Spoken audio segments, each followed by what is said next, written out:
저는 격하게 이제 말씀으로 이제 반응을 하겠습니다. 우리 주님을 사랑하시는 분만 아멘 하십시다. 와, 정말 우리 주님이 얼마나 기뻐하시고 또 여러분을 소중하게 여기시는지를 아마 이 시간 내내, 이 짧은 시간이지만 아마 진짜 격하게 경험하실 거예요. 우리가 아무리 막 그 열광적으로 그 복음에 대해서, 하나님에 대해서 우리가 반응을 한데도 하나님이 우리에게 복음을 내어주신 하나님의 열정에는 잽이 안 됩니다. 그건 뭐 지금부터 죽을 때까지 그냥 최고한 열정으로 살아도 우리 주님의 그 열정에는 따라갈 수가 없어요. 네. 그런 복음을 다른 사람이 아닌 여러분을 향해서 하나님이 주셨다고 하는 사실만 해도 가슴 터질 일입니다. 네, 진짜. 그래서 이제 아무래도 이 시간이 또 우리에게는 사는 날 동안 정말 시간이 갈수록 정말 점점 느끼는 건, 우리에게 이게 이 밥이라는 게 그렇게 중요한지 모르겠어요. 그래서 지금 이 생명을 건 복음, 이 진리를 듣다가 제 얘기가 아니고 성경에 이 복음에 관해서 이런 말씀을 하세요. 여기 지금 오늘 본문의 말씀도 고린도전서 1장 18절에 십자가의 도, 이걸 복음의 내용을 이제 표현하는 말인데, 십자가의 도가 멸망하는 자들에게는 미련하게, 이해가 될 수 없어서 미련하게 보이지만, 그러나 구원을 얻는 사람에게는 하나님의 능력이 됩니다. 여러분, 하나님의 능력 이렇게 말하면 실감이 잘 안 나시겠지만, 여러분, 한 나라의 최고 통수권자인 그 대통령의 말, 청와대에서 대통령이 대통령령으로 혹은 대통령의 권세로 무언가 이렇게 그 능력을 최대치를 발휘한다고 하면 무슨 일이 일어나겠어요? 어마어마한 거죠. 그러니까 전이 5천만 이 그 남한 국민이 대통령 선거를 이렇게 앞두고 나면, 대선을 앞두고 나면 뭐 나라가 난리도 아니에요. 그까지 그 한 사람 뽑는데 왜 이 난리죠? 그게 왜냐하면 그 한 사람에게, 그 한 사람의 능력이 말 그대로 최고 권력의 정점에 있기 때문에, 그 능력은 보통 우리가 같은 말을 하지만 똑같은 문장을 얘기를 해도 이제 그 동장님이 하시는 거하고 똑같은 말인데, 아유 고생 많으십니다. 이번에 좀 제가 한번 힘을 써서 이번에 그거 집 앞에 뭐 그저 쓰레기통도 안 갖다 준다고 그러는데 이 동네 전체를 개선하도록 제가 동장인 제가 힘써 보겠습니다. 너무 고마운 말씀이에요. 우리 동네를 개선해 주시겠다는 그 뜻과 정성은 너무 감사하지만, 근데 죄송한데 동장님이 하실 수 있는 한계가 있어요. 그 이상을 하면 그건 부정이죠, 그죠? 근데 여기 마침 그 경기도지사가 와가지고 얘기를 하면 똑같은 말인데 내용이 달라요, 그렇죠? 문장은 같은데 힘이 다르단 말이에요. 능력이 다른 거예요. 그걸 대통령이 직접 가지고 나섰다, 이러면 얘기는 달라지는 겁니다. 근데 대통령 다 해봐야 5년 단임 대통령이에요. 그것도 나라 절반은 인정을 하고 절반은 또 막 날마다 틈만 나면 막 물러가라 이 생 난리를 치는데 왜들 이런지를 모르겠어요. 어쨌든 그 뭐 그런 반쪽 대통령도 권세가 그 정도면, 영원하신 만왕의 왕 대신 살아계신 하나님, 그 아버지가 작정을 하시고 우리에게 복을 주려고 작정하고 복음을 주셨다, 이 얘기는 달라지는 거예요. 얘기는 이미 결론 난 거예요. 네, 할렐루야. 그런 능력을 평생 가슴 터지도록 예수 믿는다는 게 그냥 간신히 쥐어짜듯이 이렇게 막 예배당 나와주고 막 주일날 놀러 가고 싶은데 또 나가요 진짜 뭐 이러고 그냥 뭐 그거 얼마 안 되는 그 11조 내면서도 11조를 날마다 내야 돼요? 날마다는 아니지만 달마다 내도 돼요, 되기는. 근데 이러면서 쥐어짜듯이 그냥 어디 지옥 갈까 봐 무서워서 간신히 어디 종교 이름 하나 걸어놓듯이 이런 따위를 그걸 복음이라고 그러지 않아요. 오해를 했기 때문에 그렇죠. 대강 끝을 내서 믿는 건지 안 믿는 건지 한 번도 접근도 못 해본 채로 교회를 평생 왔다 갔다 다니다가 그러고 끝나는 인생이 그렇게 많아. 그 어쩌면 그럴 수가 있을까요? 그런데 이 엄청난 일이 이 짧은 시간이지만 주님이 말씀하셨어요. 복음에 대해서 예수님이 친히 말씀하시기를 요한복음 5장 24절에 보면 찾지 마세요. 빨리 찾지도 못하면서 지금 시간이 짧아요. 지금 이게. 그러니까 요한복음 5장 24절을 보면 내 말을 듣고 내 말, 예수님의 말씀을 듣고 나를 보내신 이 하나님 아버지를 믿는 자는 영생을 얻었고 심판에 이르지 아니하나니 사망에서 생명으로 옮겼느니라. 천지개벽도 여기에다가는 말이 안 되는 거예요. 우리의 운명을 죽음에서 생명으로 바꾸시고 우리의 운명을 심판에서 영생으로 바꿔주시는 이런 복음을 감히 말하는 곳이, 선포하는 곳이 교회고, 그래서 교회는 수많은 사람이 다양한 기대를 가지고 올 수 있지만 그러나 모두가 다 누리는 건 아니에요. 왜냐하면 조건이 있기 때문에 믿어야 되거든요. 근데 이 믿음을 갖고 복음을 제대로 만나면 인생에 일어날 수 있는 기적 중에 모든 걸 다 합해도 예수 믿고 한 인생에 바뀌는 그 기적은 비교할 데가 없어요. 이런 엄청난 복음을 주님 말씀하시며 그 다음 절 5장 25절에는 내가 진실로 너에게 이르는데 죽은 자들이 하나님의 아들의 음성, 즉 십자가의 복음, 예수 그리스도의 복음을 들을 때가 오나니 곧 이때라. 듣는 자는 살아나리라. 듣는 자는 살아나리라. 할렐루야. 이 어마어마한 복음을 이제 드디어 우리가 늘, 이 교회는 그것 때문에 존재하고 여러분이 받는 복을 늘 받고 살지만, 근데 왜 부흥회를 또 특별히 하느냐? 그동안에는 그러면 복음이 없어서 그랬느냐? 아니죠. 아니 우리가 무슨 날마다 우리가 해방된 나라의 이런 이 혜택을 대한민국, 자유 대한민국을 매일 누리며 살죠. 365일. 근데 굳이 우리나라의 광복절 있잖아요. 8월 15일 광복절. 일제 36년에 그 억압을 당하다가 인간답게 못 살다가 해방된 그날 있잖아요. 그 해방을 그날만 누리는 게 아니라 모든 날 다 누리고 살아요. 근데 그날을 굳이 기념하는 이유는 그날만 해방이 있어서가 아니라 우리가 누리고 있는 이 해방이 얼마나 어마어마한 축복인지를 잊지 말고 누리고 있는 걸 더욱 온전하게 누리고 깨닫고 그렇게 살으라고 그렇게 주시는 그 기념하라고 이렇게 국경절을 만들어서 기념하는 게 하는 것처럼 교회는 복음 밖에는 교회를 생존하게 하는 근거가 없어요. 사람도 아니고 무슨 제도도 아니에요. 그리고 그 복음은 믿는 만큼 우리의 평생 일생 동안에 그저 교회 나오는 시간만 효력을 하는 게 아니라 이제 들어보시면 알지만 내 인생 전부가 시작이 바로 그 안에서 시작됐고 나의 미래가 그 안에 보장돼 있어요. 이걸 잊지 말고 제발 살아가는 날 동안 너무 정신 사나우니까 동네 개도 그렇게 많이 짖어요. 사람 정신없고 그리고 막 크락션을 그냥 왕왕대고 막 그냥 정신 사나운 사건은 또 능력도 없는데 뉴스는 얼마나 막 개발이 돼가지고 핸드폰 내내 내 인생도 해결 못하면서 그 남의 인생 신경 쓰느라고 지금 이스라엘 전쟁 난 거 아세요? 들어보셨어요? 이게 그냥 이스라엘 전쟁으로 안 끝나요. 이게 불똥이 튀면요 그걸 중동 화약고라고 그러잖아요.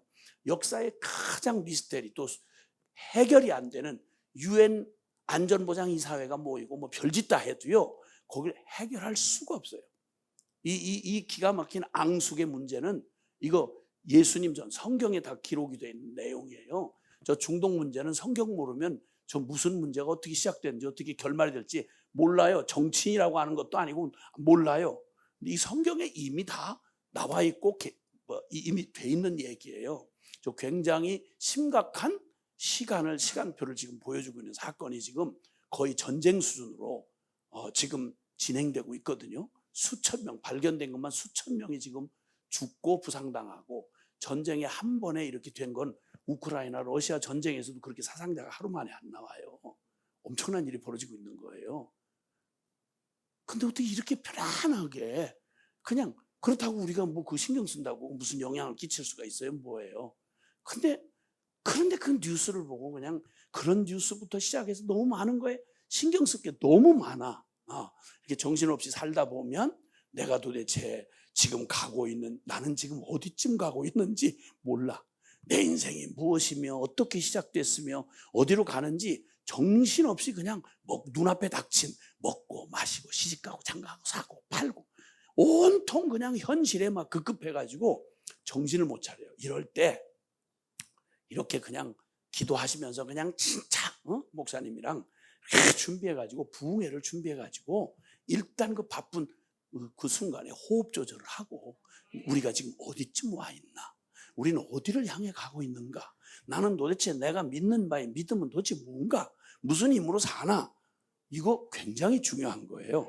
그래서 그런 걸 정신 차리고 하나님 앞에서 다시 한번 내 삶이 어떤 그 길에 서 있는지, 혹은 위험하다면 어떤 위기가 내 앞에 느끼지 못하는 사이에 다가오고 있는지, 뭘 준비해야 되는지, 이런 걸 건강으로 말하면 예비 종합검진을 해가지고 미리미리 건강에 그 대비를 하듯이 바로 영적인 종합검진하는 게 이게 영적 심령 부흥회라고 하는 거예요.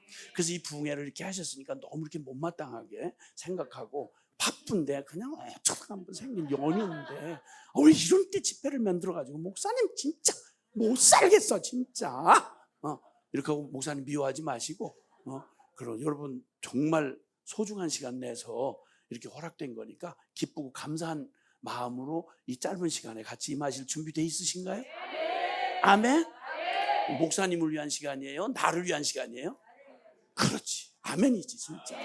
그래서 이럴 때 오직 은혜를 받는 딱 한 가지는요, 사람 기대하시면 안 돼요. 사람 기대하지 말고 옆에 사람 때문에 시험 들지도 마시고 그냥 오직 주님만, 부르신 주님만 주목을 하시면, 기대하시면 여러분이 이 짧은 시간이지만 놀라운 기적을 하나님 하시는 일을 보게 될 거예요. 설명할 것도 없고. 그래서 옆에 계신 분에게 서로 정신 차리도록 우리 주님만 기대합시다. 주님만 기대합시다. 옆에 계신 분에게 믿음으로 고백해 보세요. 자, 주님만 기대합시다. 해보세요. 얼른. 주님만 기대합시다. 오케이, 할렐루야. 와, 진짜 정말 은혜를 확실하게 받을 것 같아. 지금 자리를 너무 기가 막힌 자리에 앉았어요. 이제 나는 설교 혼자 하지 않을 거야. 이제 계속 어쩌면 토크쇼를 할지도 몰라요. 아니, 긴장을 하지 말고, 긴장하지 말고. 근데 아까 말했지만 밥이 그렇게 인생이 중요한 줄 몰랐어요. 집회를 와서 막 사람이 은혜를 받고 막 펑펑 울고 고민해서 막 죽고 사는 문제가 걸려 있는 막 이 주제를 가지고 막 얘기를 하다가도요, 집회 시간이 항상 브레이크가 걸리는 게 뭐냐면 밥 시간이.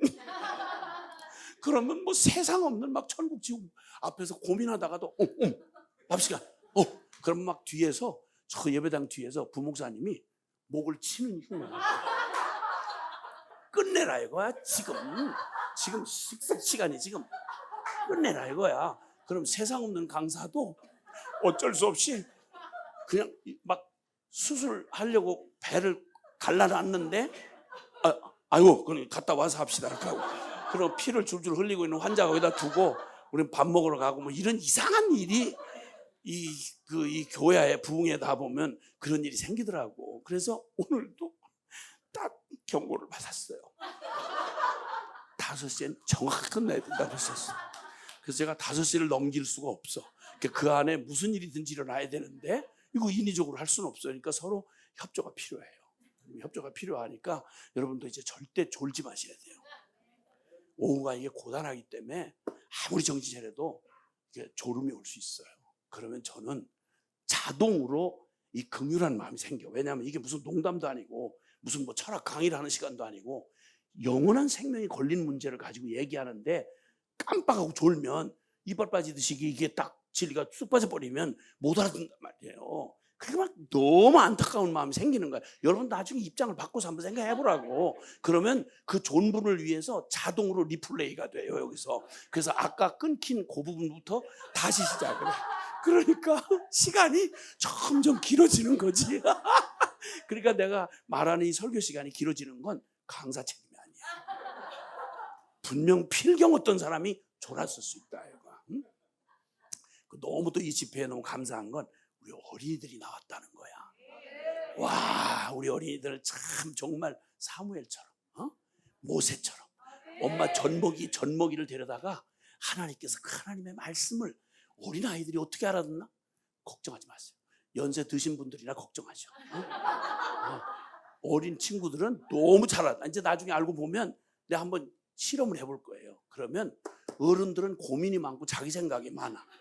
뭘 영양가 없는 잡다한 지식이 너무 많고 인생 경험이 많아서 그게 꼭 그래요? 그게 어떻게 그래요? 뭐 이래. 근데 우리 어린 친구들은 그냥 듣는 그대로 착착 알아듣는다고. 아멘? 그래서 예수님이 아이들 예수님 막 데려온다고 막 어른들이 썩내고 막 이럴 때 예수님이 화를 내신 두 장면이 성경에 있는데 그 중에 하나가 뭔지 아세요? 아이들이 내게 오는 걸 막지 말아라. 야단을 막 어른들이 눈이 쑥빠지게 야단을 먹었어요. 너네나 걱정해라, 너네나. 응? 바보 같은 것들 밥만 많이 먹고 이제 뭐 이렇게 그렇게 하고 이제 우리 친구들이 어린 친구들이 정말 잘 알아들어요. 복음을 나중에 보시라고, 보시라고. 그러니까 이제 걱정은 우리 보고 우리 주님이 하세요. 너희가 돌이켜 어린아이 같이 되지 아니하면 하나님 나라에 들어갈 수 없다고요. 그러니까 주여 우리를 어린아이처럼 되게 해주세요. 아멘. 지금 딴 얘기 아니고 여기 전문가들이 여러 분야의 전문가들이 계신 줄 알아요. 근데 다른 영역은 제가 알 게 없어요. 그리고 안들 그게 무슨 인생에 자기에게는 좀 뭐 혹시 뭐 도움이 될래 직장에 월급 타는 데는 좀 도움이 될지 몰라도 솔직한 말로는 인생 존재 근본에 대해서는 별 도움 안 돼요. 사람이 그렇게 밥벌이만 하는 육적 존재가 아니기 때문에 그래요. 그래서 이제는 지금 이 시간에는 하나님이 우리를 지으신 하나님께서 우리가 병원에 육체의 문제는 병원에 가서 종합 검진 받으면 돼. 근데 영적인 문제만큼은 어디서도 우리를 진단하거나 그리고 처방해 줄 수가 없어요. 오직 복음을 가진 영이신 우리 하나님을 만나는 길밖에 없어요. 아멘. 자, 그러면 그저 거두절미하고 우리 삶에 찾아오는 위기가 있습니다. 위기가 있는데 이거 아닌데 큰일 났네. 이런 우리가 기대하거나 예측 가능한 어떤 상황이 아니라 너무 당황스럽고 내 능력으로는 감당할 수 없는 일들을 여러 가지 맞이할 때가 많이 있어요. 그렇죠? 여러 가지 경제 문제라든지 정치 문제라든지 또 뭐 건강 문제라든지 문제가 너무 많아. 우리에게 위기라고 말할 나의 삶을 이렇게 흔들 때 그때 시편 11편 3절에는 그런 말씀이 있어요. 터가 무너지면 의인은 무엇을 할꼬? 이런 말. 터가 무너지면 난 뭐하지? 이런 말이에요. 여러분 지진이 나면 다른 어떤 재해보다도요 이 지진이 나면 진짜 사람 완전히 패닉 상태에 빠집니다. 그냥 뭐 호랭이 만나고 뭐 갑자기 뭐 무슨 깡패 만나고 이런 두려움하고 이 우리의 모든 기본 전체가 다 흔들리는 지진 한번 오면 이거는 그냥 완전히 패닉에 빠집니다. 그때 너는 뭐 할 거냐? 이런 도전이에요. 내 인생에 다 해봐야 목숨 하나 가지고 사는데 어느 날 갑자기 병원에서 별 생각 안 하고 갔는데 아이고 그저 병원에 오시지 말고 그냥 마음 편안하게 가지시고 그냥 맛있는 거 많이 잡수시고 병원에서 이렇게 친절한 말을 들으면 끝난 거예요. 병원에서는 흉악한 얘기를 해야 돼요. 그래야 희망이 있단 말이에요. 희망이 없으면 그냥 병원 오시지 말고요. 그냥 편안하게 그냥 맛있는 거 많이 잡수시고 여기저기 놀러 다니시고 그리고 나중에 시간 나거들랑 그때 살아있거들랑 오라는 얘기예요. 그게 끔찍한 거예요. 이런 일을 맞이하시면 어떠실 것 같으세요? 남의 얘기니까 그러려니 하고 들으시겠어요? 아니요. 끔찍합니다, 여러분. 그러니까 주님 물으시는 거예요. 내 인생의 터라고 생각하는 건강. 그 중에 짧은 인생 살면서 제일 중요한 게 가정 아니겠어요? 행복하자고 만난 가정인데 어느 날 설명을 할 수 없이 무슨 간격이 이렇게 있어서 그렇게 사랑해서 미쳐가지고 온 국민이 반대하는 걸 무릅쓰고 둘이 눈이 맞아가지고 결혼을 했는데 아니 단 몇 년도 못 살아보고 서로 어떻게 하다 이런 놈을 만났나? 내 인생 최악의 선택은 바로 너다! 뭐 이렇게 뭐 이런 끔찍한 이런 현실을 맞이하는 건 남의 얘기가 아니고 누군가의 남 얘기를 할 때는 아유 사랑하기도 모자란데 왜 그렇게 하고 살아? 뭐 이렇게 얘기하지만 사람이라는 게 단순하지 않아 가지고요.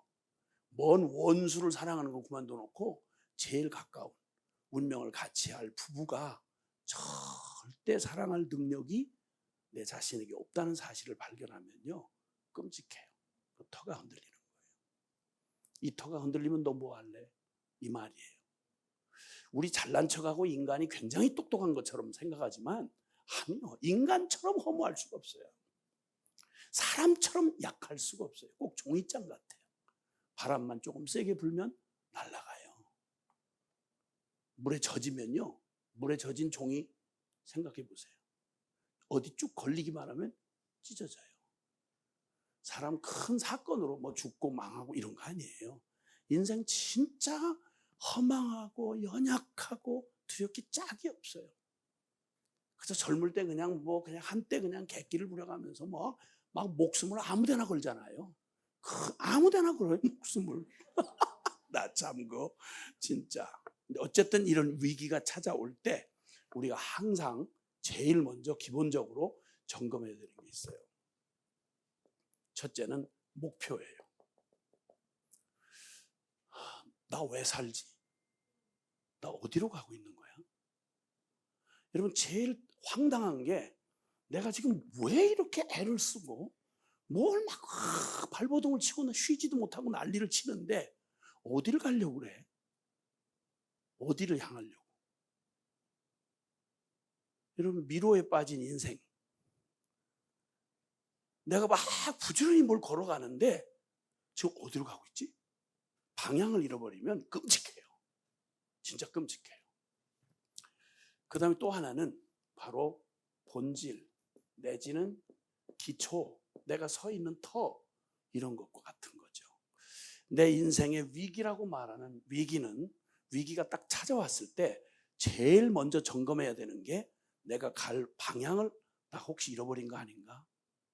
그럼 난 놀라운 건 제가 젊은이들을 좀 만나는 사람인데 우리 한국처럼 대학 입시에 미친 나라가 없어요. 전 세계, 이건 정상이 아니고 미쳤어요.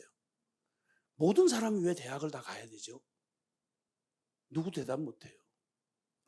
인력을 준비하는 무슨 인력? 무슨 인력을 준비하는데 대학 아니면 다른 길 있잖아요. 어떻게 모든 사람이 다 똑같이 다 편대 굴려? 어떻게 모든 사람이 다 그렇게 아니 그렇다고 대학이 무슨 전문가를 만들어주냐? 아니에요, 여러분. 잘 아시겠지만. 그런데 묻지도 않아요. 다른 사람이 다 그러니까 뒤처지면 큰일 나는 줄 아는 거예요. 미친 듯이 대학 입시에 미쳐가지고 온 나라가 다 대학 입시병에 다 그냥 앓고 있어요. 그렇게 해서 얻어진 결과, 왜 이렇게 하는지를 생각을 못 해보는 거예요.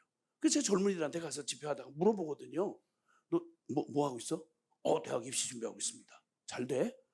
자신 없습니다. 그거 어떡할 거야? 해봐야죠. 왜 그러는데? 왜 이렇게 대학 가려고 그래? 그럼 어떻게 알아요? 이런 밥이나 많이 먹을 놈, 아이고. 그 애비가 그렇고 그 애미가 그렇단 말입니다. 자식의 일생 딱 한 번밖에 없다고, 일생이에요. 대학 가면 인생이 보장되는 것도 아닌 줄 뻔히 알아요. 왜 이 난리들을 치죠? 아니, 열심히 하는 거야. 목숨 바치고 해야죠. 그런데 어디를 가려고 이래? 모르겠다는 거예요. 그럼 대학 가는 것보다 더 중요한 건 왜, 어디로 가는지가 더 중요한 거예요. 그렇죠? 그렇다고 대답하세요. 이게 마음에 안 들어도 진리는 진리야. 그러니까 그렇다고 대답을 하셔야지. 그렇잖아요. 그죠? 지금 대학생이? 아니야? 그러면 고1이야? 근데 어떻게 이렇게 아저씨처럼 보여? 너무 감사해, 진짜. 아니, 그 말은 늙었다는 말이 아니고 이 결론 내고 여기 딱 고1이 이렇게 앞에서 집회 시간에 앞에 딱 앉아가지고 태도 확 정하고 이렇게 한 분을 드물게 봐서 그래. 너무 고마워서 그러는 거야. 잠깐 좀 섭섭했어? 어쨌든 자, 우리 인생의 위기가 다른 게 아니라 갈 바를 놓친 거예요. 이거 잠언서 29장 18절에 보면 묵시가 없으면 백성이 갈짓자 방자히 행하거니와 왜 사는지 어디로 가는지를 정해놓지 않고 한 번 태어난 인생엔 가지고 태어난 욕심을 가지고 채워도 채워지지 않는 욕심인 줄 뻔히 알면서 우리는 곧바로 우리 인생에 맞이하는 운명, 생일이 정확하면요, 우리 생일이 있어서 여기 앉아 있는 거예요. 그 다음은 절대 이 주어진 운명을 피해갈 수 없는 게 있는데요, 나고 늙고 병들고 죽는 거예요. 이거 아무리 철학으로 이걸 막 이렇게 미화시키고 별짓다 해도요, 이거 못 벗어나요. 반드시 태어난 게 정확하게 시작됐다면 남은 건 이제 늙는 거예요. 나이 먹고 늙어가는 거예요. 영원한 보장 없어요. 누가 생쇼를 가지고 철학으로 별의별 그 현학적으로 가르치고 뭐 깨달은 뭐 인류의 스승이 별 소리를 다 해도요, 근데 여러분 가는 세월 못 막아요. 죄송하지만 젊으면 나이 20대 이제 간 넘어서 이제 막 하냐 한참 푸릇푸릇한 20대가 되면 그거 계속 갈 줄 압니까? 아니요. 화무는 11홍이라 꽃 붉기가 열을 가는 꽃이 없다, 이런 말이에요. 시들어요. 그래서 나이 40 되면 외모의 평준화가 일어난다, 이런 말이 있어요. 나이 40이면 불혹의 나이라고 그러잖아요. 유혹 줄 것도 없고 받을 것도 없다, 이거예요. 그래서 인물 좀 질서 정연하게 생긴 거 하나 가지고 그렇게 잘난 척하고 까부는 것들은 조금만 기다리세요. 조금만 기다리면 다 그놈이 그런 날이 멀지도 않아. 금방 와. 나이 40이면 인물의 평준화가 일어나요. 아무리 신경 쓰고 뭐 주름 안 생기게 하려고 그러고 뭐 이게 별짓 다 해도 안 돼요. 되질 않아요. 그건 뭐 될 일이 따로 있지, 그게 뭐 말이 되겠어요? 너무 애쓰지 마세요. 그리고 나이 50이면 잘 아시겠지만, 죄송합니다, 여기 세계적인 기업 삼성이 여기 털을 잡고 있는 동네에 와서 이런 말 하긴 좀 그런데, 죄송하지만 학벌 센 거 그 나이 50만 되면요, 학벌의 평준화가 일어나요. 그 학벌 센 게 그렇게 늘 좋은 게 아니고 다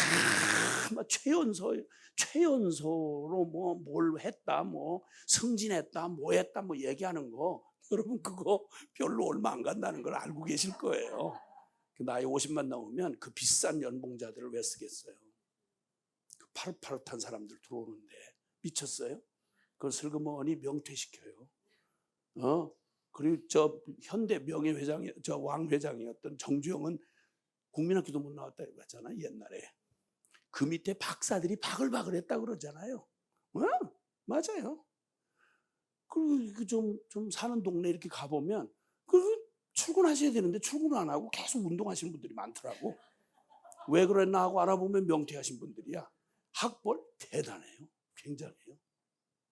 나이 60만 되면 여러분 아무리 이 몸 관리를 잘 하시고 그냥 근육 만들고 막 이렇게 하셔도 죄송합니다. 죄송한데 너무 이렇게 애쓰지 마세요. 나이 60만 넘으면 이러나 저러나 건강의 평준화가 일어납니다. 그래서 인체 해부학을 굳이 배울 필요가 없어요. 의학 배울 필요가 없어요. 그냥 60만 넘어섰다 하면 차이가 있어요. 그게 60 돼보신 분들은 알지만 50대 때하고 또 달라요. 50대 때는 어깨만 생긴다 해서 50견이라 그래요. 거북목하고 인터넷하고 일어나고 돈 벌어 바치느라고 그냥 이렇게 사람 이상하게. 그런데 죄송한데 나이 60만 되면 아침에 눈을 뜨잖아요. 그러면 온 전신에서 관절마다 소리를 질러요. 나도 관절이야! 이러고 소리 질러. 그 사람 몸뚱이가 참 뭐 이게 이 정확하게 움직이는 이 모든 게 다 관절이에요. 이 발가락 관절 대단합니다. 이거 신묘막측합니다. 그 하나도 이걸 느끼지 말아야 정상이에요. 근데 관절이 있다는 걸 느끼는 순간 심심한 위로의 말씀을 드립니다. 여러분 이제 어지간히 이제 좋은 세월 간 거예요. 계속 이제 관절 위로하고 달래면서 하고 이제 그냥 그렇게 하고 사실 수밖에 없어요. 어떻게? 아니 이걸 아무리 좋게 표현해도 그걸 어떻게 하겠어요? 가는 세월을. 그리고 남은 건 죽는 거죠. 제가 한번 이 코로나 시기 중에 한번 집회를 갔는데, 지방에 집회를 갔는데 숙소를 호텔을 잡아줬어요. 그래가지고 코로나 때니까 호텔 전체가 다 셧 이렇게 다운하듯이 했는데 손님 며칠 받았어요. 그러니까 그 호텔 그 뷔페 레스토랑에 저만 이제 혼자 가서 뭐 이렇게 뷔페도 아니고 단품목 하나를 주겠다고 해서 그거 하나 받아가지고 쓸쓸하게 하는데, 주님이 또 위로를 하시려고 웬 노부부 세 쌍이, 거기 투숙한 사람이 아닌데 세 쌍이 좀 그래도 점잖고 나름 이러신 분 세 쌍이 호텔에 그 코로나 시기에 호텔에다 부탁을 해가지고 거기서 딴 데 모일 데가 없으니까 거기서 이제 그 넓은 레스토랑에 나 바로 있고 바로 요 칸막이 치고 거기 세 쌍이 이렇게 둘러앉았어요. 그리고 이제 아침에 아침 미팅을 하시는 것 같아요. 오래간만에 만나서. 얘기는 길게 얘기할 건 없는데 꽤 쉽게 말하면 사회적으로 보면 성공한 집안임이 틀림없는 게 내가 들을 해서 듣는 게 아니라 칸막이를 무슨 천 하나로 이렇게 막아놓고 난 밥 먹는데 내가 입이 밥을 먹지 귀가 밥을 먹어? 그러니까 들릴 수밖에.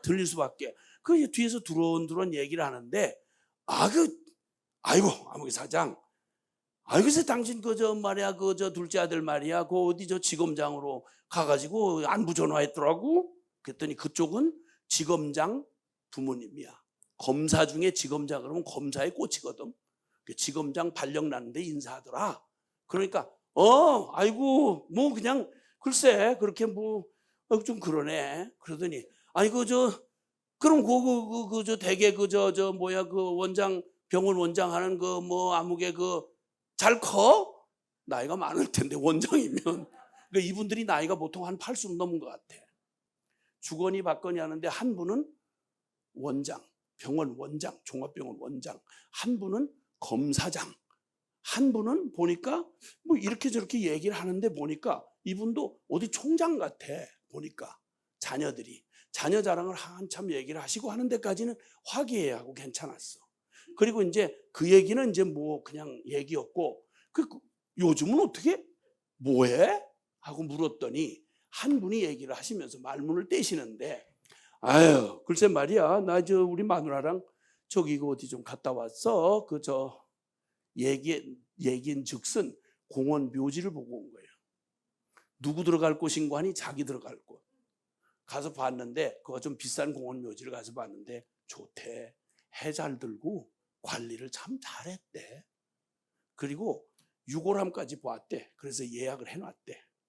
유골함이란 사람 죽으면 태워서 뼈를 갈아가지고 이렇게 갈아 커피 믹서기처럼 이렇게 갈아가지고 그렇게 갈아서 한 봉지 이렇게 해서 도자기에다가 담아놓는데 유골함이 50만 원부터 시작해서 몇백만 원짜리 뭐 이렇게 비싼 게 있는가 봐요. 그 중에 금으로 그 항아리 유골 뼈가루 넣는 항아리에 금띠를 이렇게 둘른 거 이렇게 했는데 그 몇백만 원짜리를 마음에 들어서 예약을 하고 왔다고.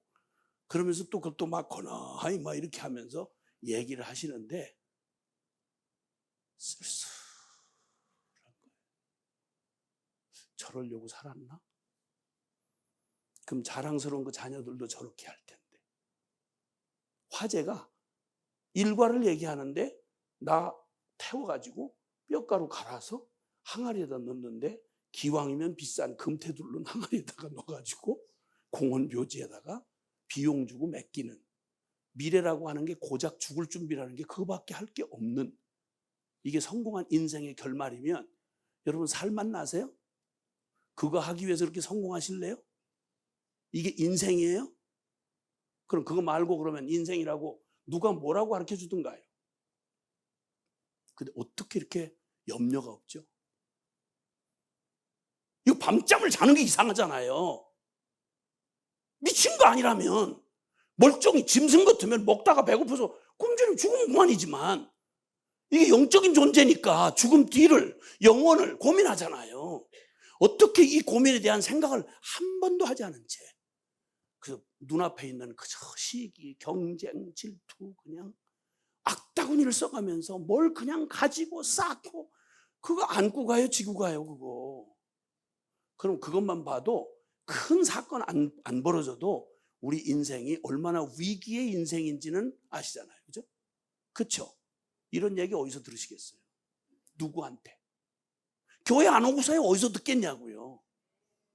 우리 아이들 손주들 낳았다고 기뻐하시지만 얘들 운명이 정해져 있어요. 그렇게 때가 되면 대학 입시에 그냥 미친 듯이 이러다가 나중에 이거 또 시집 못 가면 큰일 나는 줄 알고 그러고 그냥 시집 간다, 뭐 장가 보낸다 이러는데 그럼 끝납니까? 아니요, 시작이에요. 시작. 이게 인생에 달하면 먹고 마시고 시집가고 장가가고 사고 팔고 그리고 죽고 그 끔찍한 미래를 잘 모르지만 죽음 뒤에 그 끔찍한 미래가 그 어두움 가운데 나를 기다리고 있다 그러면 여러분 잠깐 살다가는 문제가 아니라 내가 맞이해야 될 나의 영원한 미래를 어디서 보낼 건가. 여러분 짧은 이 생만 해도 똑같은 삼천리 반도에 휴전선 북쪽에서 태어나느냐 밑에 태어나느냐 아무 공로하고 상관없고 최선 실력 아무 상관없이 어디서 태어나느냐에 따라서 전 세계 현존하는 세계에서 가장 인권 최악의 국가 15년째를 랭크하고 있는 생지옥 같은 북한의 주민으로 살든지 아니면 먹고 살만한 건 먹고 살만해졌는데 요즘 젊은 세대가 헬조선이라고 말하는 것처럼 이 땅에 뭘 크게 뭐 이렇게 먹고 없을 때는 잘 살면 행복한 줄 알았다가 지금은 먹고 살만해진 지금 전 세계에서 15년째 여러분 자살 세계 1위예요. 자살 공화국이에요. 여러분 대한민국이. 남의 얘기처럼 들리세요? 비참하게 이럴 데가 없어요. 지금 내부를 조금만 들여다보면요. 저희는 30년 동안 이 나라와 민족과 열방을 위해서 기도한다고 기도해온 사람이니까 신문지상에 떠들썩하고 막 뉴스거리 삼고 막 그 자극적인 선정적인 신문이 여러분 진리를 말해주지 않는 건 아시잖아요. 크리스찬으로 살면서 세상 어떻게 돌아가는지 좀 더 조금만 더 심층적으로 기도하면서 바라보면 지금 이 세상은 살만한 세상이 아니에요. 여러분 편안하게 밥 먹는 게 죄책감이 느껴진다고요. 죄책감이. 이런 위기에 놓여진 우리의 삶 제일 위기가 바로 목표를 잃어버린 거예요. 내가 어디로 가며 왜 사는지를 모르는 거예요. 나이만 먹고 세상에 그냥 밥벌이하는 지식만 들었지 뭘 가장 중요한 질문에 대해서는 한 번도 해보지 못한 거예요. 그러니까 우리 인생의 가장 근본적 질문이면서 성경, 복음의 가장 핵심적인 주제가 두 가지 있어요. 이거 모르고 예수를 수십 년 믿었다고 해도 내가 깜짝 놀란 건 아니 그렇게 열심히 믿고 신학까지 했다는 분들이 가장 중요한 성경에 대해 주제가 있거든요. 첫 번째는 그중에 첫 번째는 나는 누구인가예요. 여러분 이 해답 좀 고민해 보셨나요? 난 누구지요? 난 누구지? 김용희. 김용희가 뭐야? 어떤 존재야? 모르지 뭐. 그냥 불쌍하게 술집 아들로 태어났다가 그러고 이렇게 하고 낳고 이제 자식 낳고 살긴 사는데 도대체 내가 누구야? 이걸 누가 가르쳐줘요? 어디 가면 이 질문을, 이 심오한 질문을, 근본적인 질문을 누가 해줄 수 있을까요? 근데 다들 그냥 뭐 어줍지 않게 하는 거 가지고 폼을 잡고 그게 얼마나 허무한지는 우리 운명, 닥쳐진 운명에 요만큼 도움이 안 돼요. 나고 늙고 병들고 죽고. 그럼 불교가 생겨난 거 이것 때문에 생긴 거 아니겠어요? 이 질문 때문에. 고달다 시다마라고 하는 궁중의 왕자로 태어났던 사람이 우리가 나중에 석가모니라고 알고 있는 사람. 나이 성인이 되자마자 깨닫게 된 게 생로병사. 아니 인간들이 어떻게 인간사에 저렇게 늙는 사람은 누구냐? 다 죄송하지만 다 늙어야 됩니다. 장례식을 보다가 이건 뭐냐? 왜 또 어떤 사람 저렇게 죽었어? 왜 저런 거 하는 거냐? 예, 다 죽어야 됩니다. 나도 예, 황송하구나. 그렇습니다. 충격을 받은 거예요. 이 사실 앞에 충격을 안 받으면 우리는 똑똑하거나 대담한 게 아니고요. 정신없이 그냥 살아가는 거예요. 생각 없이. 왜냐하면 이거보다 더 현실이 없거든요. 결혼 문제보다 결혼 계획보다 더 분명하게 확정된 계획이 있어요. 그게 바로 죽음이에요. 그럼 죽음 앞에서 나는 누구야? 이런 질문 말이죠. 그 다음에 두 번째는요. 그러면 내가 누구인지를 알면 비로소 우리는 이제 비로소 나 이대로는 안 되겠구나. 내 스스로에게서는 이것에 대한 어떤 대답도 줄 수 없고 대답을 한단들 그냥 나는 죽음을 하다 놓고 사는 인생이구나. 근데 그걸 내가 내 인생이에요. 남의 인생도 아니고. 근데 그 죽음을 어떻게 할래요? 거부할 수 있으세요? 없어요. 죽음의 의미를 바꿀 수 있어요? 없어요. 내가 할 수 있는 게 아무것도 없어요. 그럼 필경 우리는 눈길을 들 수밖에 없는 거예요. 그건 나에게서는 나라고 하는 인생이 내게 아니구나. 이걸 알게 되면 비로소 그러면 누가 내 인생의 주인이지? 묻지 않을 수가 없어요. 내 인생의 제일 원인인 나를 지으신 분이 누군지를 물어볼 수밖에 없다고요. 그리고 나를 왜 어떤 존재로 만드셨지? 그리고 내 인생의 그 저편에는 무엇이 기다리고 있지? 그러니까 천상할 수 없이 구원자라는 의미인 바로 그리스도. 누가 참된 그리스도인가? 기독교라는 말은 한국식 표현이고요. 원래 원어로 말하면 그리스도교예요. 이걸 한문으로 적다 보니까 기독교 이렇게 말하는 거예요. 그러니까 가장 중요한 본질. 어떤 교회도 교회를 말할 때는요. 교회는 대한예수교, 대한예수교 장로교, 대한기독교 장로교, 예수, 기독교 다 한 분을 가지고 말하는 건데 둘 다 구원자라는 의미를 갖고 있어요. 예수란 이름의 뜻은 자기 백성을 저희 죄에서 구원할 자 이런 뜻이고 그리스도란 말도 왕, 제사장 또 그리고 선지자 쉽게 말하면 인간 스스로 행할 수 없는 일을 어떤 권세를 가지고 우리를 구원할 수 있는 자, 기름 부음 받은 자 이런 뜻입니다. 그러니까 그런 의미로 말할 때 내가 누군지를 고민하면 당연히 우리는 내 인생은 그럼 누가 도대체 구원해 줄 수 있다는 말인가? 라는 질문으로 갈 수밖에 없어요. 나를 진지하게 고민해 보지 않았기 때문에 그러니까 헛된 자만심에 그냥 오는 위기도 모른 채 그냥 덜렁덜렁 젊은 대로 그냥 늙으면 늙은 대로 그냥 인생 낭비하다가 결국은 남 다 가는 길로 그냥 그렇게 가는 거예요. 살았다는 의미도 발견하지 못한 채. 그러니까 가장 진지한 질문 앞에 사람이 망하는 건 다른 게 아니고요. 해야 될 질문을 못해서 망하더라고요. 그럼 이제 여기서 결론을 하나 도출하려고 하는데 나 이대로는 안 되겠구나 라는 생각을 가지신 분은 아멘 해보세요. 나 이대로는 안 돼요. 나 이대로는 안 돼요. 내 인생 이대로는 안 돼요. 하나님이 개입해 주셔야 돼요. 나는 나를 절대 머리카락 하나도 희게나 검게 할 능력이 없어요. 그렇죠? 제일 내 인생 내 거라고 막 내 주먹을 믿고 뭐 이런 막 호기 부리고 막 이러잖아요. 불쌍한 얘기고 그 얘기는 그냥 개념 없이 사는 사람 얘기고 우리가 다 그렇게 살았잖아. 그런데 어느 순간 철이 들기 시작하면 아하 내가 내 거라고 생각했던 내 인생 중에 내게 있는지 한번 생각해 보세요. 간단하게 예를 들어볼게요. 다른 건 다 그만둬 놓고 내 건데 그러면 내 남편 내 거잖아요. 남의 남편도 아니고 그렇잖아요. 근데 내 남편이 내 마음대로 되던가요? 그 왼수 같은 내 마음대로 되던가요? 돼요 안 돼요? 앞으로 될 희망은 있을까요? 더 악화만 안 돼도 고마워요 그냥. 그러면 거꾸로 반대로 형제님들은 부인을 평생의 내 반려자로 생각하고 일평생 반쪽으로 생각하고 같이 만나 살아왔는데 애도 낳고 그랬는데 근데 그래도 다른 사람은 몰라도 근데 내 아내만큼은 내 마음대로 내 마음에 들게 내 마음대로 바꿀 수 있을까요? 내 마음대로 할 수 없다면 내 거 아니잖아요. 내 거 아니에요. 죄송해요. 왜 복음 기쁜 소식을 얘기한다고 그러면서 이렇게 슬픈 소식을 자꾸 얘기를 하는지 모르겠는데 여러분 진찰이 정확해야 그래야 처방이 정확한 거예요. 나한테 위기가 복음이 필요하지 않은 사람한테 복음 얘기해봤자 귀찮은 얘기죠. 뭐 이런 사람들 뭐 이런 얘기 쓸데없이 교회 가면 날마다 그런 얘기만 해. 맞아요. 필요 없는 사람한테는요. 배고프지 않은 사람한테 아무리 맛있는 얘기 해봤자 그건 남의 얘기예요. 관심이 없어요.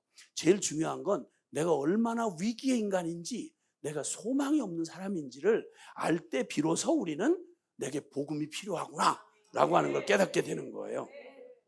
자 그러면 다른 사람 그만둬 놓고 내가 내 인생 전부가 사실 내 마음에 달려 있어요.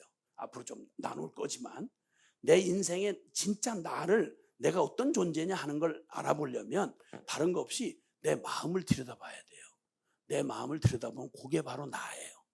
잠언 23장 7절에 보면 대저위는 한 사람의 인격은 그 마음의 생각이 어떠하면 바로 그 생각하는 그 내면의 내 마음의 실체가 바로 곧 나라는 거예요. 그러니까 겉이 아무리 젠틀하게 생겼어도 마음이 지저분한 사람은 그건 젠틀맨이 아니라 지저분한 맨이에요. 아멘 안 해도 상관없어요. 왜냐면 사실이니까. 너무 진실하게 보이는데 그 사람이 사기적인 마음을 가지고 있는 사람이다. 그 사람 사기꾼이에요. 그래서 하나님도 외모를 보지 말라. 나 여호와는 사람의 마음 중심을 보느니라. 그러니까 인간은 마음인데, 마음에 달려 있는데 범사가 다 마음에 달려 있어요. 우리나라 중에 그 원효라고 하는 사람은 도를 깨달으려고 당나라로 유학 가다가 어떤 사건을 통해서 이거 한자 깨닫고 도 닦고 도 통했다고 하고 돌아와서 그 여러 가지 역사를 하고 돌아가신 분 있잖아요. 몰라도 괜찮아요. 아니 뭐 모르는 게 한두 가지야. 성경의 주인공도 모르는데 뭐 원효대사 모른다고 이렇게 낙심하지 마세요. 또 들으면서 나 같은 인간도 아니야. 나는 원효도 모르고 나는 지금 그럴 때가 아니에요. 모르는 게 한두 가지야지. 주여. 사실 마음에 달려 있어요. 그러니까 우리가 행복하다 불행하다 이 모든 게 어디에 달려 있죠? 마음에 달려 있어요. 어떤 사람은 너무너무 감사한 그 순간이 어떤 사람 미치겠는 거야. 짜증나서 못 살겠는 거예요. 우리가 행복하다 불행하다 힘들다 어렵다 이건 외적인 질량이나 아니면 환경 이 조건 때문에 힘든 거 아니에요. 우리가 내 힘든 기준이 뭔지 아세요? 제가 얘기해 볼게. 우리가 힘들다 어렵다 괴롭다 불행하다 하는 모든 건 다른 게 아니라 내 마음대로 안 될 때. 그렇죠? 내가 하기 싫은 일을 시키면 아무리 작은 일도 때려 죽이는 것처럼 무거운 거예요. 근데 내가 하고 싶어서 지가 미쳐가지고 하는 짓은 피곤치도 곤비지도 지치지도 아니하고 독수리에 날개침에 올라간 같이 그런 거예요. 여기 결혼하신 분들이 대부분 많으시니까 여러분 평생에 최고의 순수 에너지가 막 뿜어나올 때가 언제였어요? 밤을 새워도 피곤한 줄 모르고 적극적이고 자발적이고. 여러분 연애할 때 그랬잖아요. 그렇죠? 대답하지 마세요. 지금 아픈 상처를 건드려 죄송한데 아니 한때 미쳤을 때 그랬잖냐 말이야. 피곤치도 지치도 않았지. 야 교회에 진짜 안 변하고 진짜 그 예배 시간에 반응 못하는 그런 부류들을 보면 3대 4대 모태신앙 집안에 태어난 목사들 장로딸들 있잖아요. 인상 딱 쓰고 앉아가지고 또 예배 또 기도 빨리 끝내라는 거예요. 시작도 안 했는데 빨리 끝내래. 그럼 예수님이 사과하실 정도로 미안하다고 사과해야 될 정도로 그냥 인상을 빡빡 짜고 앉아가지고 그냥 아니 제가 어떻게 뭐 돌아다니다 보니까 그 교단이라고 생긴 데는 어지간히 지금 한 40년째 돌아다니면 어지간히 돌아다녔잖아요. 뭐 한국에 뭐 내노라는 교회들 가서 이렇게 가서 보면 딱 가서 보면 모태신앙이 한눈에 딱 들어와요. 딱 이렇게 딱 보면 주로 모태신앙이 주로 어디에 앉아 있다. 그 다음에 몇 대째 모태신앙이다. 이것까지 나와요. 그 다음 조금만 더 면밀하게 살피면 조금만 이렇게 섬세하게 살피면 몇 대째 모태신앙에 그러니까 장로 3대째 집안에 40년 묵어 터진 모태 짜증나 이런 거 정확하게 나와요. 내가 이렇게 딱 얘기하면 놀래가지고 기절을 하는 거예요. 어떻게 알았냐는 거예요. 날 보고 투시 은사를 받았니? 그건 투시까지 필요 없다니까. 경험치로 나오면 계산이 다 통계로 나와요. 어떻게 아느냐고요? 가서 보면 한 60년 한 100년 된 교회 가면 딱 버티고 앉아서 설교하러 올라가면요 몇천 명이들 한눈에 들어와요. 이렇게 분위기가 쫙 보이거든요. 보이는데 가서 누가 모태신앙인지 금방 드러나요. 금방. 표정 보면 알아요. 예수 믿는 건 어려워요. 그래서 표정이 흘러내렸어. 그 다음에 예수 잘 믿는 건 진짜 어려워요. 이렇게 해가지고 주름 개수, 깊이, 각도 이걸 종합해보면 몇 대째 모태신앙에 몇 년 묵어 터진 모태 짱아찌구나 그게 정확하게 나와요. 근데 이렇게 진짜 은혜 못 받고 예수님하고 관계 회복이 안 되는 모태 짱아찌들 특히 청소년기에는 말할 것도 없어. 청소년기에 아시죠? 여러분 자녀들 보면 그치? 청소년기 인상 빡빡 짜고 앉아가지고 억지로 죽지 못해가지고 이러면서 그냥 억지로 예배당에 끌어다 앉혀놓으면 그냥 막 그냥 이러고 한 번도 진지한 걸 못 봐. 그런데 놀라웠게 어느 날 그 안 뜨겁기로 유명한 그 목사들 장로딸 둘이 썸이 탄 거야. 썸을 탔어. 목사들 장로딸하고. 이것들이 어느 날 없는 열심히 모이기 시작하는데 예배 시간 되기도 전에 30분 전에 나와. 그리고 예배가 끝났는데 프로그램 다 끝났는데 계속 교회 주변 저 둘이 붙어가지고 돌아다니는 거야. 예수님을 평생에 5분도 묵상하지 못할 것 같았던 그것들이 어느 날 이것들이 조금 더 이게 열받으면 그러면 세상에 카페에 앉아가지고 진짜 못생겨 둘이 앉아가지고 한 대여섯 시간을 카페 주인 아주 시험 들도록 예수님은 묵상 못하는데 진짜 못생겨 둘이서 서로 쳐다보고 묵상을 하는데 5시간을 해도 시간이 모자라. 와, 평생 철야기도 뭐 이런 건 생각 꿈도 꿔보지 못할 이것들 둘이서 글쎄 한강변에 겨울에 영하 체감온도 있을 때는 영하 20도 30도예요. 잘못하면 얼어 죽고. 근데 거기에 목사들 장로딸 둘이서 적극적으로 자발적으로 누구도 시킨 게 없어. 거기 둘이서 글쎄 한강변 고수부지를 밤 10시부터 시작해서 새벽 1시까지 거기를 그냥 이러는 거예요. 서울 시민 중에 누구도 한강을 지켜달라고 부탁한 적이 전혀 없어. 아주 적극적 자발적으로 그냥 지치도 곤비치도 피곤치도 아니하고 그 열정을 보여. 이게 영원하지 않다는 요 단점만 빼면 그 한순간 대단한 거예요. 진짜 지치도 곤비치도 아깝지도 아니하고 독수리에 날개침에 올라간 것 같은 능력이 충만해. 응? 아니 그렇게 해서 결혼을 했으면 그럼 잘 살아야 될 거 아니야? 결혼식 딱 하는 순간 신혼여행 끝나기 전에 그 열정은 사라져. 그리고 진짜 웬수를 다른 데 찾을 필요가 없어. 네 원수를 사랑하라, 네 뭔가지 사랑하라는 말은 원수를 딴 데 찾으러 다닐 필요가 없어. 그 웬수 아주 그 웬수. 야, 도대체 뭐야? 아니 그때는 지치도 피곤치도 않았어. 응? 아무래도 질리지도 않고 그냥 뭐 밤마다 한강변을 고수부지라고 해도 그 뭐 피곤하질 않아. 만약에 어떤 자매가 연애를 하다가 오빠 나 사랑하는데 진짜 나 오빠랑 너무 피곤해서 못하겠어 연애를. 너무 힘들어. 오늘 또 만나야 돼? 아우 진짜 사랑 안 되니까 너무 힘이 딸려서 못하겠어. 그건 힘들어서 못하는 연애 들어보셨어요? 아니 연애를 힘들어서 못한다는 얘기 들어보셨냐고. 그건 딴 놈 생긴 거야. 연애는 힘들어서 못한다는 말은 불가능해요. 연애하는 한 피곤치도 지치도 않아. 근데 예수님한테는 왜 이렇게 안 입고 와? 뭘 그렇게 일주일에 몇 시간 냈다고 그렇게 어려워서 또 나가요? 아, 진짜. 또 읽어요? 또 내요? 여러분 취미만 해도 그따위 짓 안 해요. 늙어서도 건강 관리하느라고 온천 찾아낸 열정만 해도 그렇게 안 해요. 교회 장로가 돼가지고 교회 권사가 돼가지고 평생 죽지 못해서 늘 그저 지옥 갈까 봐 무서워서. 이걸 신앙생활이라고 누가 가르쳤냐고. 이걸 성경 어디에 그런 말이 있느냐고. 그리고 한 번도 복음 근처도 못 가보고 그리고 하나도 바뀐 적이 없이 평생을 그렇게 살다가 그저 자기 스스로 위안하기를 그래도 억지로 이렇게 그냥 부주내듯이 이렇게 그냥 가서 얼굴 도장을 매주 찍었으니까 그러니까 천당은 갈 수 있지 않을까? 없어요.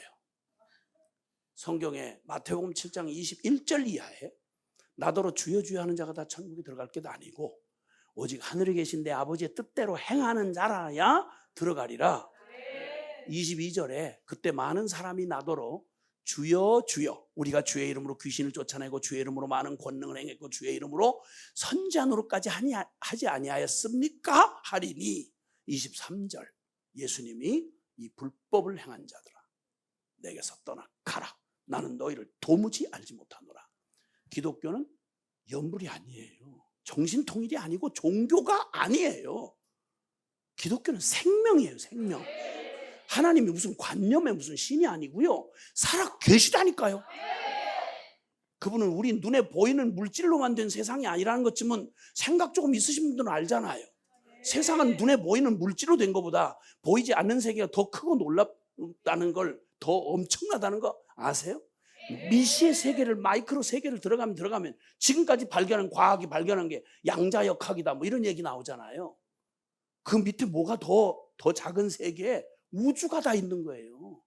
지금 뭐 과학이 뭐 천문학이 뭐 어쩌고 저쩌고 얘기를 하는데, 지금 밝혀진 것만 해도 태양을 중심으로 한 태양계를 우리가 우주 은하라고 그러면, 이런 은하가 수천억 개가 넘는데요. 이 은하가 태양계 안에만 이 지구라는 별, 태양이라는 별 하나가, 행성과 항성이 말로 다 알 수 없는 수천억 개가 모인 게 태양계라면, 태양계라는 은하계를 뭐 은하, 뭐 성단, 뭐 용어를 붙일 수가 없어서 현재 과학이 추정할 수 있는, 가본 것도 아니고 그냥 추론해 볼 수 있는 것만으로도 우주는 계속 팽창하는가 보다, 우주는 끝이 없다, 이게 지금 현재 과학이 그냥 짐작 삼아 그냥 말할 수 있는 것도 그밖에 안 돼요.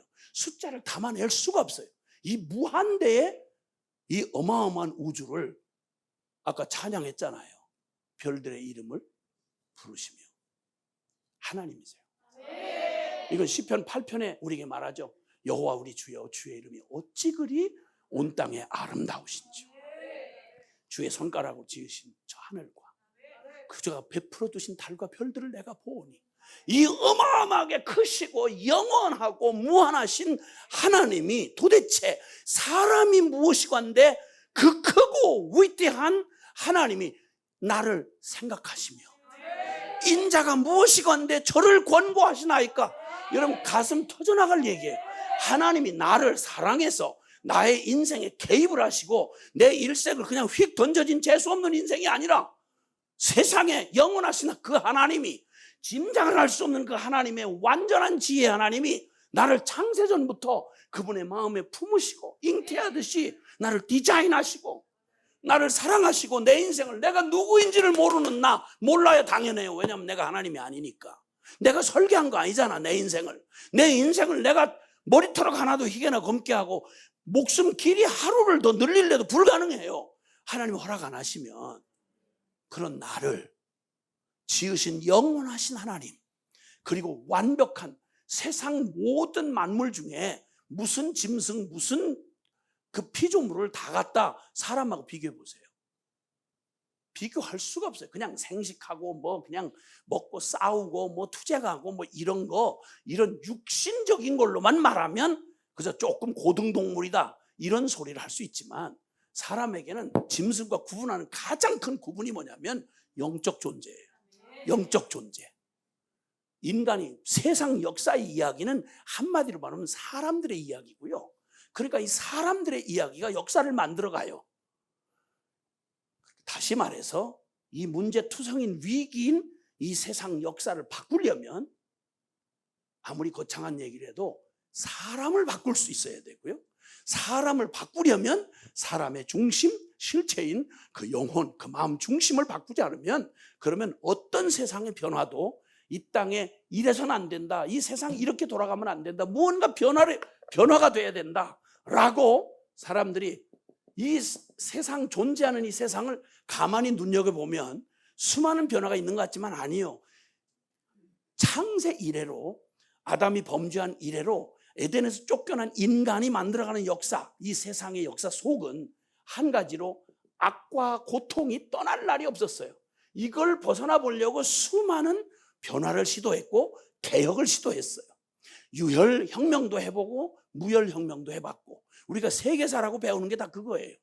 그런데 어떤 혁명도 이 근본적인 악과 고통을 우리에게서 바꿔준, 변혁시킨 변화는 있을 수가 없었어요.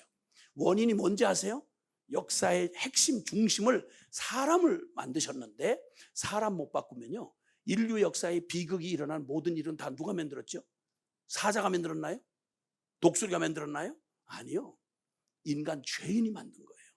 그러니까 이 사람을 못 바꾸면 아무것도 바꿀 수 없다는 거, 이게 바로 역사의 교훈이에요. 그러니까 이제 우리에게 진짜 필요한 능력이 있다면 뭐가 필요한 거 아니? 그냥 봐도 해답 안 되는 게 바로 딴 얘기 다 그만둬 놓고 세상을 바꿔보려고 수많은 노력을 했어요. 뭐 자연보호운동부터 시작해서 정치적인 투쟁, 뭐 사상적 투쟁, 뭐 별걸 다 해보지만 아시겠지만 여러분, 세상을 가장 공평한 세상을 만들겠다는 공산주의 이데올로기로 사회주의 공산주의 해가지고 70년 실험하다가 홀랑 말아먹고 인류 역사에 가장 무시무시한 수억의 인간들을 도살을 했던 저 모택동이 스탈린이 주여, 욕이 나오려고 해서 그냥 더 얘기를 안 하겠어요. 이렇게 해서 혁명을 해보고 피바람을 불고 난리를 쳤지만 혁명이 아니라 나아진 게 없이 생지옥을 만들었어요. 캄보디아 킬링필드 같은 데는 인구의 3분의 1을 요 안경 요거 지식인이라고 그러면 요 안경 자국 요것만 있어도 그냥 도살을 해버렸어요. 죽여버렸어요. 크메르 루주가 공산주의에 어줍잖게 여기 그 영향을 받았던 그걸 킬링필드라고 그래요. 한 예로 한 나라가 운명이 그래요. 먼 얘기도 아니라 우리나라만 해도 이 사상 이데올로기, 우리 민족과 아무 상관없는 자유민주주의가 뭐고 공산주의가 뭔지 알기를 어떻게 알아? 조선 500년 그냥 다 말아먹은 나라, 그냥 자기 나라도 못 지켜서 이 난리를 치게 다 망한 놈의 나라가 간신히 외세에 의해서 간신히 해방을 맞이하고 나니까 웬 얼어 죽을 놈의 사상 때문에 남북이 갈라져서, 여러분 역사에 존재한 전쟁 중에 가장 잔혹한 전쟁 중에 하나가 우리나라 남북전쟁 6.25 전쟁이었잖아요. 350만 명을 그렇게 끔찍하게 죽이고 이래서 1000만 이산 가족을 만들고 지금까지 전후 70년 동안 이 비극이 사라지질 않아요. 땅 그 땅 그대로 있고 그렇게 발전해서 국민 소득이 3만 불이 됐다는데 살만한 땅이 된 게 아니라 이 악과 고통을 바꿀 수가 없어요. 그 결론은 딱 하나예요.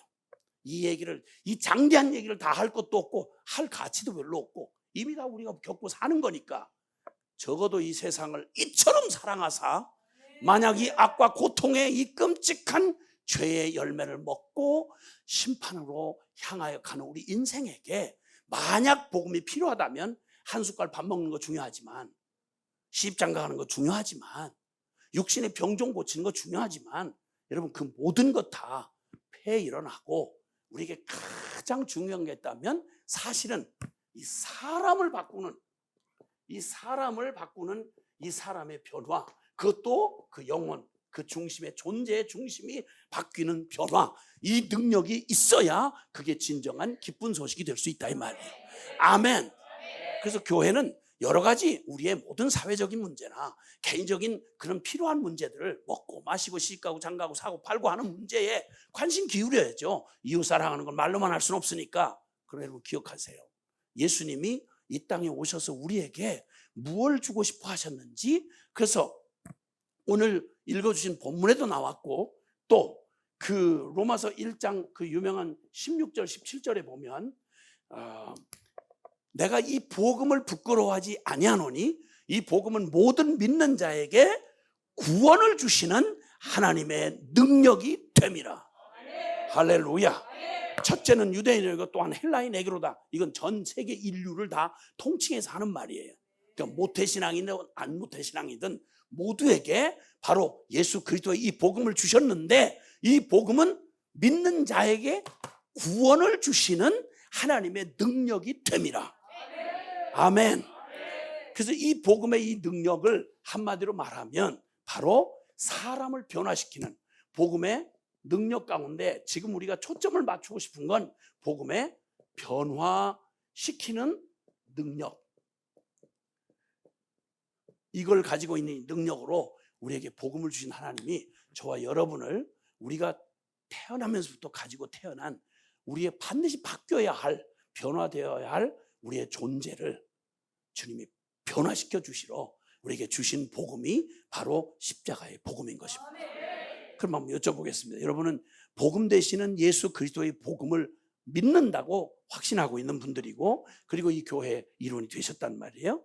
여러분이 복음을 믿기 이전과 복음을 믿고 난 이후, 즉 복음은 예수 그리스도이신데 그 예수님을 믿고 변화된 게 여러분 안에 예수님 이전과 이후가 어떤 변화가 일어났는지, 여러분에게는 어떤 변화가 일어나셨습니까? 물론 작고 큰 변화가 많이 있으리라고 생각돼요. 욕을 많이 했는데 욕을 가끔 한다든지, 성질을 어마어마하게 막 식구들 괴롭히면서 성질을 많이 부렸는데, 그런데 이제 성질을 1년에 한 몇 번만, 계절마다 한 번씩, 계절 바뀔 때마다 한 번씩 성질을 부린다든지, 이런 변화 큰 변화예요. 그냥 완전히 술도가지가 돼가지고 완전히 술장아찌가 돼가지고 술 담배에 그냥 꼬질꼬질하게 묶여 살던 사람이 그래도 이제 가끔 생각날 때 화장실 가서 한 모금 빠는 거 외에는, 그리고 계속 은단 씻고 그러고 담배 냄새 안 나도록 이렇게 애쓰는 정도로 변화된 것도 대단히 변화된 거예요. 굉장히 변화된 거야. 너무 감사해요. 그 변화된 걸 뭐 아무것도 아니라고 말할 수는 없어. 근데 그게 다라면, 복음이 우리에게 줄 수 있는 변화가 그게 다라면 이게 문제인 거예요. 그래서 아까 위기를 우리가 진단을 할 때, 지금 우리 이 복음을 가진 교회라고 그러면 저와 여러분, 건물을 얘기하는 게 아니라 저와 여러분이잖아요. 한국 교회가 지금 위기라고 지금 다들 이구동성으로 말을 합니다. 한국 교회는 복음을 받은 지 이제 140년 정도 됐는데요. 그리고 복음을 받고 전 세계가 주목할 만큼 폭발적인 외적 성장을 했어요. 상상도 못할 만큼, 기독교 2000년 역사에 기적이라고 할 만큼, 그것도 정말 이 아시아에서 기독교, 그것도 복음대로 믿는 개신교 세력이 나라 전체 25%, 인구의 25% 가까이 됐다고 하는 말은, 이건 아시아 나라에서 유래를 찾아볼 수 없으면 드문 얘기고요. 그것과 함께 그렇게 째지게 가난하고 전쟁에 폐허해서 가장 비참하고 전 세계에서 가장 비참했던 나라예요. 그게 60년대까지만 해도 그랬어요. 전후 지금 다 해봐야 70년인데 이 짧은 기간 안에 한국 교회는 상상할 수 없는 더 이상의 기적이나 아니면 그 엄청난 세상적인 영광, 이런 걸 구할 필요가 없을 만큼 대단했어요. 이 짧은 반토막 난 이 5천만밖에 안 되는 대한민국 인구 5천만 중에 약 1,000만을 개신교인이라 그래요. 3대 종교 중에서 제일 앞선 그 종교를 개신교라고 그러고, 그 개신교회가 바로 저와 여러분이 믿는 바에 신앙 색깔을 가진 사람을 개혁주의 신앙이다 그래서 개신교회라고 한단 말이에요. 그리고 교회가 6만 교회라는 거예요. 그리고 신학교가 2개 대륙에 있는 신학교를 합친 숫자보다 더 많은 신학교가 이 좁은 땅덩어리 안에 신학교가 있어요. 전 세계 교단 중에 제일 크고 강한 신학교가, 또 이 교단과 신학교가 이 한국에 있고요. 전 세계에서 11번째 큰 교회를 꾸몄더니, 이제 순위를 매겨봤더니 그 중에 10개 교회가 다 한국에 있어요. 이건 상상도 못할 일이에요. 바로 140년 전 여기는 복음 전하러 오면 곧바로 죽였어요. 이슬람 지금 요즘 어렵다 하다 그러는데 이슬람은 잭도 안 돼요. 우리나라는 조선 500년에 정말 끔찍한 나라였어요. 일본은 그래도, 일본보다 중국은 우리보다 100년 전 먼저 복음이 전해졌거든요. 부흥도 경험했고요. 우리나라는 발을 못 붙이게 했어요. 들어오면 싹을 잡아 죽이는 바람에. 얼마나 무섭게 핍박했는지 몰라요. 그러니까 무슬림보다 모슬림이 바로 우리예요. 한국 사람 대단합니다. 이거 한국 사람한테 걸렸다 하면 뼈도 못 추려요. 그래서 지금 전 세계 많이 나라인데 6개 대륙으로 돼 있잖아요. 6개 대륙에 한 70여 개 나라 돌아다니면서 제가 사역을 하고 있는데, 가서 교민사회가 어지간히 형성돼 있다고 하는 데는 이제 어지간히 가보거든요. 그것도 교민사회는 항상 교회를 중심으로 맺어져요. 왜냐하면 항상 해외를 먼저 점령하고 나간 사람들이 기독교인들이에요. 우리나라 최초의 이민자가 하와이 이민 있잖아요. 저 멕시코 이민하고. 들어보셨죠?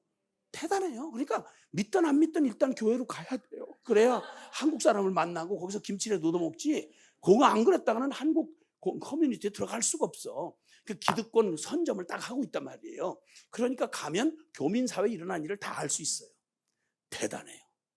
한국 사람이 들어가면 전 세계 유대인을 저거 할 사람이 없잖아요. 한국 사람이 슬금슬금 이사를 들어가기 시작하면 유대인들이 얼른 알고 다 이사를 간대요. 대단해요. 우리 한국 사람들 대단해. 와, 이 사람들은 살려고 사는 게 아니라 죽으려고 살아. 이제 이렇게 대단한 그런 과정을 겪었던 한국인이 정말 말할 수 없는 은혜를 입고 더 이상 기적이 필요하지 않을 만큼 성장의 최고한 성장을 경험했던 한국 교회가 코로나를 앞두고 드디어 염려하고 근심하는 얘기는 오래전부터 있어 왔지만, 근데 덜컥 외형으로 수치로 드러났어요. 코로나 3년 지나는 동안에 교회가 문을 닫은 게 6만 교회 중에서 10,000개 교회가 문을 닫았대요. 교회가 새로 개척돼도 모자라는데, 그런데 너무 축포를 먼저 퍼뜨려, 세상 말로. 그리고는 이제는 이렇게 처박기 시작했어요.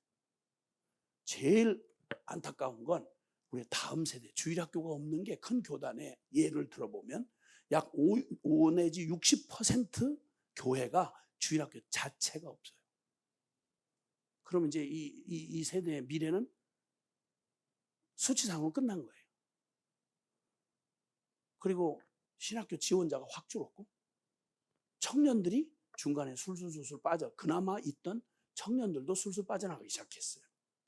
자, 이렇게 되다 보니까 이제는 뭐 다른 건 다 그만둬 놓고 상황은 지금 점점 다급한 위기의 말세지말로 향하고 있는데, 교회의 역할이 어느 때보다도 필요한 때인데, 그런데 오히려 거꾸로 지금까지는 막 요란을 떨고 막 온 천지가 교회인 것처럼 했다가 교회가 온통 사회 뉴스에 비아냥거리에 그냥 타락한 얘기, 교회 쌈질하고 죄짓고 그냥 간음하고 뭐 돈 사기친 거, 그냥 지저분하고 더러운 얘기로 그냥 가득 메우도록 교회는 완전히 밥이 됐어요.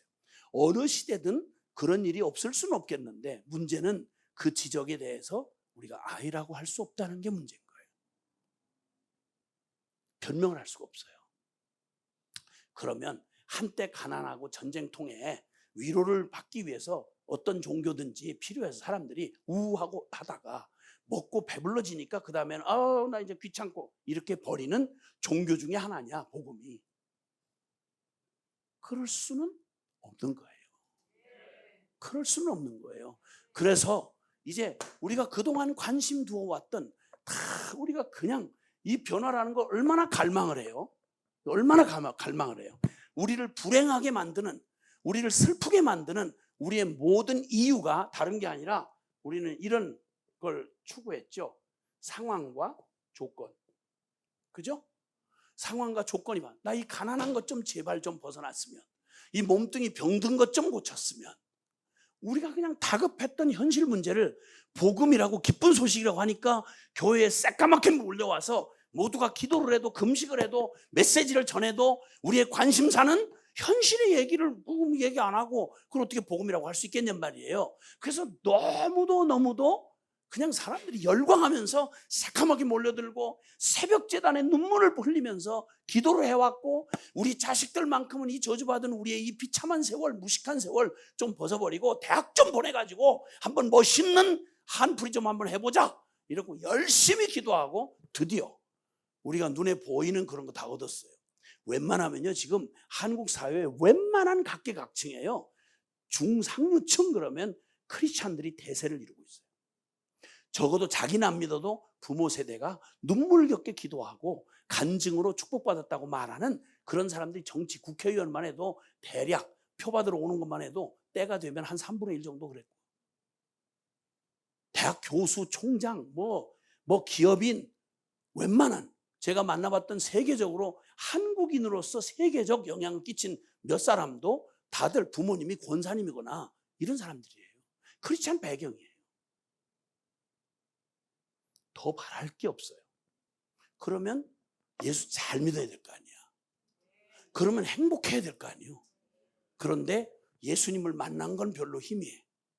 천국의 소망은 거의 없어. 그냥 기독교 문화만 남은 거예요. 이익되는 건 취하고 하나님은 꺼지세요, 이 시기야.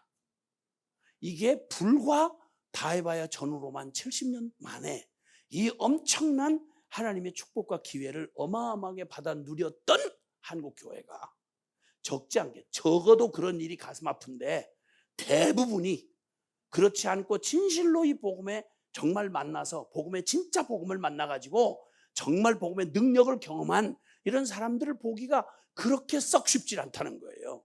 이게 기가 막힌 안타까운 얘기인 거예요. 이게. 자, 그래서 우리가 변화를 그렇게 갈망하면서도, 그래서 복음의 능력을 봐라. 우리 막 이렇게 했는데 막 저 주님 치유의 능력이 나타나서 귀신 나가고 막 병든 자가 일어나고 소경이 눈을 떴다. 그리고 막 부도 나서 막 완전히 자살하려고 그랬는데 막 큰 사업을 일으켰다. 막 이렇게 어려운 가운데 고생을 했는데 그냥 명문대학 들어가서 유명한 사람 됐다. 전부 다 막 할렐루야, 아멘, 열광하면서 복음의 능력이 있다. 와, 대단하다. 열광했어요. 그랬더니 된 거예요. 그거 얻고 나니까 더 간절할 필요가 없는 거예요. 기도를 왜 해요? 한국 교회는 지금 기도하는 교회냐? 죄송한데 제가 나가면 다른 나라들은, 심지어는 그 고난을 이겨낸 중국 교회의 지도자들이요, 한번 만난 자리에서 한국 교회 기도하는 교회라고 알았다. 그러니 우리에게 기도 좀 가르쳐달라. 너무 미안해가지고 아니라고 죄송하다고. 그건 잘못 때가 지난 얘기라고. 한국 교회는 기도하는 교회가 아니라고. 기도 안 해요. 제가 기도 동원하는 사람이거든요. 기도하도록 동원하고 다니는 사람이에요. 근데 기도를 하는 교회 많지 않아요. 특별 새벽기도라고 하는 특별한 프로그램을 가지고 하는데 많은 동원을 해서 나오는 그것도 감사할 정도. 근데 적어도 기도 없는 신앙생활은 불가능한데, 기도의 자리까지 나오는 생명의 신앙인은 썩 그렇게 많지 않아요. 그리고 은혜를 아무리 받아도요, 기도 자리까지 나오도록 변화가 안 돼요. 이게 문제예요. 그러니까 복음은 우리 사이에 어느덧 상황과 조건이 바뀌어지는 이걸 기대했다가 이젠 배부르고 등 따신데 뭘 더 간절하게 구하겠어요? 그러니까 그냥 복음이 별 볼 일 없는 복음이 된 거예요. 별 볼 일 없어요. 그리고 무기력해요. 뭐 엄청난 얘기를 설교 시간에 듣고 막 천국 얘기, 뭐 자유 얘기, 뭐 성령의 능력 얘기 듣는데 나한테는 늘 어떤 간증하는 사람의 얘기지 나한테는 별게 아닌 거예요. 그러니까 무기력하기 짝이 없어요. 무기력한 복음. 내 욕심 하나 못 바꾸고, 그 알량한 인간의 자아의 탐욕 한 번 못 바꾸고, 그 세상의 끈적끈적한 정욕 하나 못 바꾸고, 그 복음이라고 믿는다고 말하는데 직분은 올라가는데 성경 지식은 쌓이는데 정작 거룩한 능력은, 사랑하는 능력은, 용서하는 능력은, 천국의 소망의 능력은 보이질 않는 거예요. 그리고 그냥 교회가 사람들 많이 나오니까 그냥 막 콘서트 하듯이 예배 한 시간 그냥 쓱 나왔다가 그냥 감동받고 막 그러고 그냥 깨끗이 잊어버리고 알아서 그냥 한 주간은 그냥 살다가 그러고 또 나오는, 이런 일을 반복해도 뭘 더 이상 하라고 할 수가 없어. 이게 다예요? 이게 예수 믿는 거에 다냐고. 그건 다 믿는데 천국 갈, 예수님 영접했기 때문에 천국 갈 확신이 있대. 예수 믿는다는 말이 무슨 말인지를 몰라요. 알고 싶어 하지도 않아요. 이게 조그만 소수라고 해도 문제일 텐데, 저는 복음 가지고 훈련을 하는 사람이고요. 이 복음을 전할 뿐만 아니라 훈련을 하고요. 그리고 지금 거의 40년 가까이 제가 공동생활을 해요. 이 훈련을 하는 사람은 그냥 집회하는 사람하고 달라서 훈련의 목적은 정확하게 변화해요. 그렇죠? 운전 교습을 훈련을 시킨다 그러면 운자도 모르던 사람이 자기 혼자 면허증 따가지고 운전하고 다닐 수 있어야 이게 훈련을 하는 목적이 되는 거지. 그렇지 않겠어요? 복음을 전하면 복음에 대해서 그냥 감동받았습니다, 무슨 얘기인지 알겠습니다, 이게 아니라 복음이 실제가 돼서 살아가는 삶이 되기까지, 변화를 얻어내기까지 훈련하는 거예요. 그 훈련 사역을 제가 주로 했고, 그리고 그 훈련 변화됐다고 하는 사람들하고 지금 이제 30년 넘도록 공동생활하고 있거든요. 같이 살아보면 사람은 그냥 이렇게 보면요 몰라요. 얼마든지 가면 무대를 할 수 있거든요. 사람은 능력이 진짜 충만해요. 그래서 완벽하게 속여요. 서로를 속이고 심지어는 자기를 자기가 속여요. 진짜 재밌어요. 그런데 놀라운 건 내가 나에게 속고 살면서 내가 진짜 나를 바꿀 변화될 수 없는 사람 내면이 변화되지 않으면 아무것도 그의 가진 지식도, 기도의 능력도, 그의 대단한 실력도 그 별 볼이 안 돼요. 그래서 복음의 능력은 한마디로 결론으로 말하면 오늘 전하고자 했던 얘기의 가장 핵심은 바로 뭐냐면 복음의 변화시키는 능력이에요. 복음이 우리의 삶을, 나의 존재를 바꾸시고 내 존재를 나를 바꾸시면 세상 탓하던 세상에 치여서 날마다 세상에 눌려 살던 내가 이제는 세상을 변화시키는 히스토리 메이커가 된다 이 말이에요. 하나님은 바로 그런 사람들을 세우라고 교회를 주신 거예요. 그 복음을 말이에요. 그럼 나도 못 바꾸는 복음이, 나도 변화시킬 수 없는 복음이 어떻게 다른 사람을 바꿔요? 불가능하죠. 그래서 그러면 과연 내가 지금까지 안 바뀌었기 때문에 복음은 별 볼 일 없는 복음이냐, 무기력한 복음이냐? 결코 그럴 수 없다는 거예요. 우리가 무언가 오해하거나 그리고 잘못된 길에 서 있는 거예요. 이제 그걸 장황하게 말할 수는 없겠지만 그중에 제일 먼저 살펴봐야 될 우리의 이 영적인 위기가 어디서부터 잘못된 건가라고 하는 사실을 볼 때 첫 번째는 목표예요. 목표. 이걸 성경적 용어로 말하면 하나님의 부르심이라고 합니다. 자, 그런데 성도, 예수 믿는 사람, 예수쟁이, 또 그리스도의 제자 뭐 등등, 하나님의 아들, 하나님의 자녀, 예수 믿는 사람을 표현하는 등등 이런 말이 있어요. 그러면 적어도 그리스도인 됐다고 말할 때 하나님은 우리를 그리스도인으로, 예수 믿는 사람으로 복음을 우리를 부르셨다 그러면요, 저와 여러분에게 주님 부르신 목표가 있어요. 우리를 부르실 때에는 그냥 대강 불러놓고 그냥 아무 관심 없고 이런 분이 아니고 목적이 있어서 부르신 거예요. 그래서 우리에게 부르신 목표가 변화라고 하는 이 초점으로 생각해 볼 때 예수를 믿었다라는 말이 어느 정도 변화를 겨냥하고 하는 말인지, 제가 성경 여러분 잘 아시는 성경에 있는 얘기, 이건 뭐 교파, 교리, 뭐 교단 뭐 이런 유의 얘기가 아니라 성경이 말하는 하나님이 내 인생을 불러내실 때 여러 상황과 조건 가운데 여러분 있을 수 있어요. 너무 비참하고 어렵고 슬프고 가난하고 병들고 뭐 문제에 꼬였고 수많은 상황이 있을 수 있지만, 그러나 그 모든 상황에서 주님이 우리를 불러내실 때 이걸 하나님께서 콜링하셨다, 이게 성도로 부르셨다 이렇게 말할 때에는 어느 정도로 우리를 변화시켜 주고 싶으셔서 부르셨는지 그 목표를 정확히 알아야 우리가 믿는다는 건 알고 믿는 거 아니에요. 그렇죠? 하나님이 내가 너를 이렇게 바꿔주겠다, 내가 너에게 이런 일을 행하겠다, 그러니까 내가 원하는 소원 성취, 내가 문제 해결, 이게 나는 요거밖에 모르니까 요것만 변하면 나 행복해질 거다 이렇게 생각하지만 아니요. 우리는 내가 나를 모른다고 했잖아요. 내가 뭐가 바뀌어야 되는지를 모르는 거예요. 근데 이건 하나님이, 나를 원래 지으신 분이 하나님이기 때문에 원래 지으신 목적대로 내가 무엇이 바뀌고 어떻게 변화되어야 될지를 아시는 분은 나를 설계하고 내 인생의 주인 되신 하나님만이 아실 수 있어요. 그럼 그 하나님이 말씀하신 건 그 하나님의 능력으로 나를, 지금 그렇지 못한 나를 그러한 하나님의 부르심에 걸맞는 사람으로 나를 바꿔주신단 말이에요. 와우, 이게 하나님의 복음의 콜링이에요. 성도로 부르셨다고 말하면, 그래서 성경에는 성도에 관한 얘기를 할 때 부르심을 받았다, 부르심을 받았다, 부르심을 받았다, 부르심을 받았다 이렇게 표현을 해요. 눈여겨보시면 아실 수 있어요. 그러니까 우리가 보통 세상 종교하고 다른 건요, 세상 종교는 특징이 뭐냐면 모든 종교가 한 가지 공통점을 가지고 있는데, 그건 뭐냐면 사람들이 자기가 필요하다고 하는 신을 만들고 신을 찾아가는 게 종교예요. 이걸 종교심이라고 해요. 기독교는 절대 그런 의미에서 종교가 아니에요.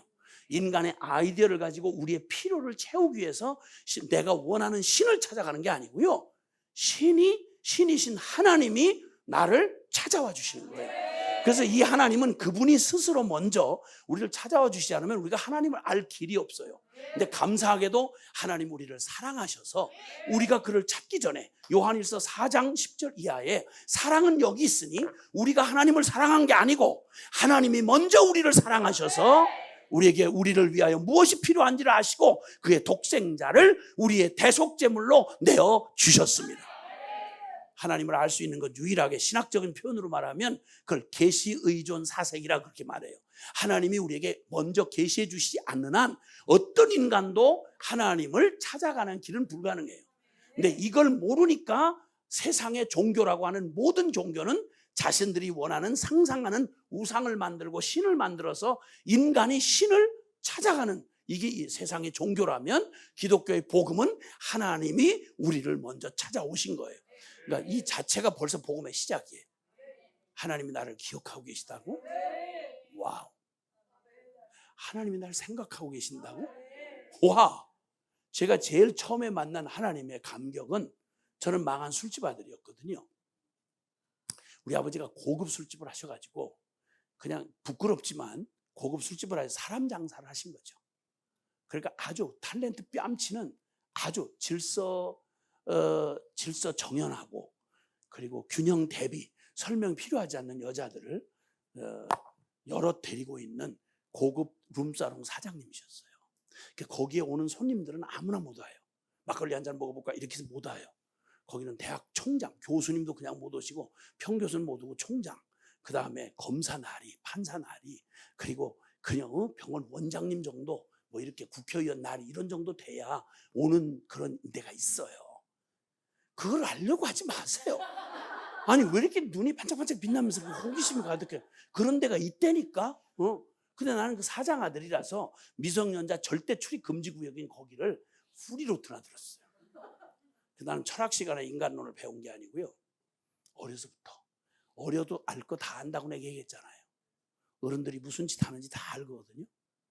순진한 척하면서 다 알아요. 다 아는 거예요. 슬쩍슬쩍 가서 아버지 만나러 왔다고 하면서 슬쩍슬쩍 본 어른들의 세계. 낮에는 그렇게 점잖고 인간 인류애가 어떻고 뭐 어떻고 그 엄청나게 수 높게 떠들던 사람들이 아주 원색적인 죄인이 돼가지고 그 아주 은밀한 그곳에 오면 딸 같은 여자아이들 데리고 무슨 짓거리들을 하는지를 제가 어렸을 때부터 보고 난 현장에서 인간론을 배웠어요. 그러니까 낮에 하고 밤에 하고 인간이 완전히 한 사람인데 달라. 어떤 놈이 진짜일까? 연구할 것도 없죠 뭐. 그래서 난 지금도 누군가의 명함을 이렇게 받으면 금방 감동이 안 돼요. 무슨 생각이 쓱 지나가느냐면 내가 생각하려고 한 게 아니라 트라우마 같이 뭐가 이렇게 휙 지나가는데 이 양반이 혼자 있을 때는 무슨 짓을 하실까 이런 생각이 휙 지나가요. 그래서 난 여러분이 지금 이 예배당에 계시다는 것만 해도 너무 감동적인데 근데 그 감동을 금방 100% 받기가 쉽지 않아요. 왜냐하면 또 딴 데서 2차 3차 하면 어떡하나 뭐 이런 생각이 들고 교회에서도 막 은혜스럽게 충만하시던 분이 노래방에서도 막 은혜를 받고 나 난리를 치고 주여 제자 훈련하는데 막 진지하던 분이 도박 땡기는 데 가서도 거기서도 은혜 받고 그래서 이런 사람을 내가 분석을 해봤어. 은사 분석을 해봤는데 이걸 범사의 은혜 체질이구나. 이런 체질론을 내가 이제 개발을 했어요. 예배당에서도 은혜를 받고 술집에서도 은혜를 받고 와 귀신들 귀신 같은 이 죄인들의 교활한 이 이면을 제가 보고 그러면서 자랐거든요. 그러다가 아버지의 비참한 죽음 그리고 제가 중학교 2학년 때 중학교 2학년 중퇴예요. 그래서 제 학력이 지금도 안 변하고 지금도 중학교 2학년 중퇴예요. 근데 어떡하나 강사를 저런 걸 어떻게 강사를 불러왔나 이젠 틀렸어요. 왜냐하면 제가 지금까지 한 얘기만 해도 여러분이 이미 안 변하고는 이제 불가능하게 됐어요. 그렇기 때문에 강사 선택할 때 잘 알아보고 하셔야 돼요. 아니 청문회만 해도 검찰총장 누구 이렇게 지금 청문회 한다 난리 치는 거 봤잖아요. 있는 거 다 한 달 뜯어가지고. 그 나는 그렇게 청문회는 안 했거든. 그리고 해도 나올 게 없어. 술집 아들인데다가. 그리고 소망 없이 그냥 완전히 절망해서 아버지 죽음과 함께 비참하게 저는 주민등록이 필요 없는 사람들이 사는 뒷골목에 내던져졌어요. 제가 선택한 게 아니고. 죽어지지 않는. 거기에 있는 사람들이 사는 일과가 살인, 마약, 음란, 폭력, 술 이런 뒷골목에 아무것도 없이 그냥 내던져졌어요. 그리고 거기서 죽어지지도 않는 삶을 짓밟히며 살아남은 거예요. 내가 용기가 있어 살아남은 게 아니라 죽어지질 않아서. 그래서 저도 너무 두려워서 맞서 살 용기가 없어서 제가 제 자신을 어떻게 하면 끝장이 나나. 그래서 제가 저를 포기하고 자학증에 시달리던 그 불쌍했던 청년 시절 주님이 그냥 두면 제 스스로 예수 옛자도 교회 교자도 모르니까 제가 어디 가서 내가 누군지를 물어볼 때가 어딘지를 모르니까 그래서 그렇게 방황하고 죽을 날을 기다리던 소망 없던 저를 하나님이 강제로 어떤 사건의 연루가 돼가지고 교회 뒷자리에 초라하게 끌려나가 앉았다가 반복적으로 이 이상한 집단인 교인들이 반복해서 하는 설교, 찬송, 그 다음에 사도신경, 신앙고백 뭐 이런 거 다 모아보니까 다 소스가 딱 하나더라고. 요한복음 3장 16절이더라고. 하나님이 세상을 이렇게 사랑해서 독생자 예수를 주셨는데 그를 믿기만 하면 멸망하지 않고 영생을 얻는데, 다른 내용은 모르겠는데 이 줄거리가 이런 얘기를 가지고 이 사람들, 멀쩡한 사람들이 모여가지고 계속 뭐 그걸 노래로 하고 그냥 설교로 하고 그걸 기도로 하고, 이 사람들 참 진짜 정말 안타깝구나 뭐 이런 생각을 뒤에서 하면서 그러던 중에 이 말이, 개인적으로 제가 이제는 알죠. 성령께서 내 영혼 안에 이 요한복음 3장 16절로 뭐라고 말씀하는 거 아니? 하나님이 깨닫게 하시는데, 하나님이 세상을 이처럼 사랑하신 그 대상이 멸망치 않고 영생을 얻게 해야 할 죄인 중에, 당시에 50억 인구, 60억 인구 중에 가장 찌그러지고 불쌍한, 아무도 거들떠보지 않고 나도 나를 포기해버린 나 같은 놈을 사랑하다 미쳐서 하나님이 날 구원하려고 당신의 하나밖에 없는 아들을 대신 주었다는 요한복음 3장 16절 성경의 핵심 구절이, 그게 이걸 믿고 이 사람들이 이러는구나, 그걸 알게 되었을 때 그 말이 나한테 개인적으로 들리게 하시기를, 내가 하나님이 내 마음에 깨닫게 해주신 말이, 내가 널 사랑한다. 난 태어나서요, 누군가 나 아닌 다른 인격에게서 내가 누군가의 사랑을 받는다는 생각, 개념 자체를 한 번도 생각해 본 적이 없고요. 저희 집안은 욕을 너무너무 사랑한 집안이라서 욕이 빠지면 한국말이 문장이 완성이 안 돼요. 너무 욕을 사랑해서. 그다음 욕 없이 한국말을 배워본 적이 없어요. 그리고 우리는 관계가 진할수록 욕을 진하게 해요. 그런 집구석에 자라서 어머니한테조차도 사랑한다는 말을 연습으로 들어본 적이 없는데, 우리 어머니는 사랑을 어떻게 표현하냐면 욕으로 표현해요. 기분이 좋을 때 하는 말이 아이고 망할 놈 새끼 이래. 날 보고 망할 놈이래.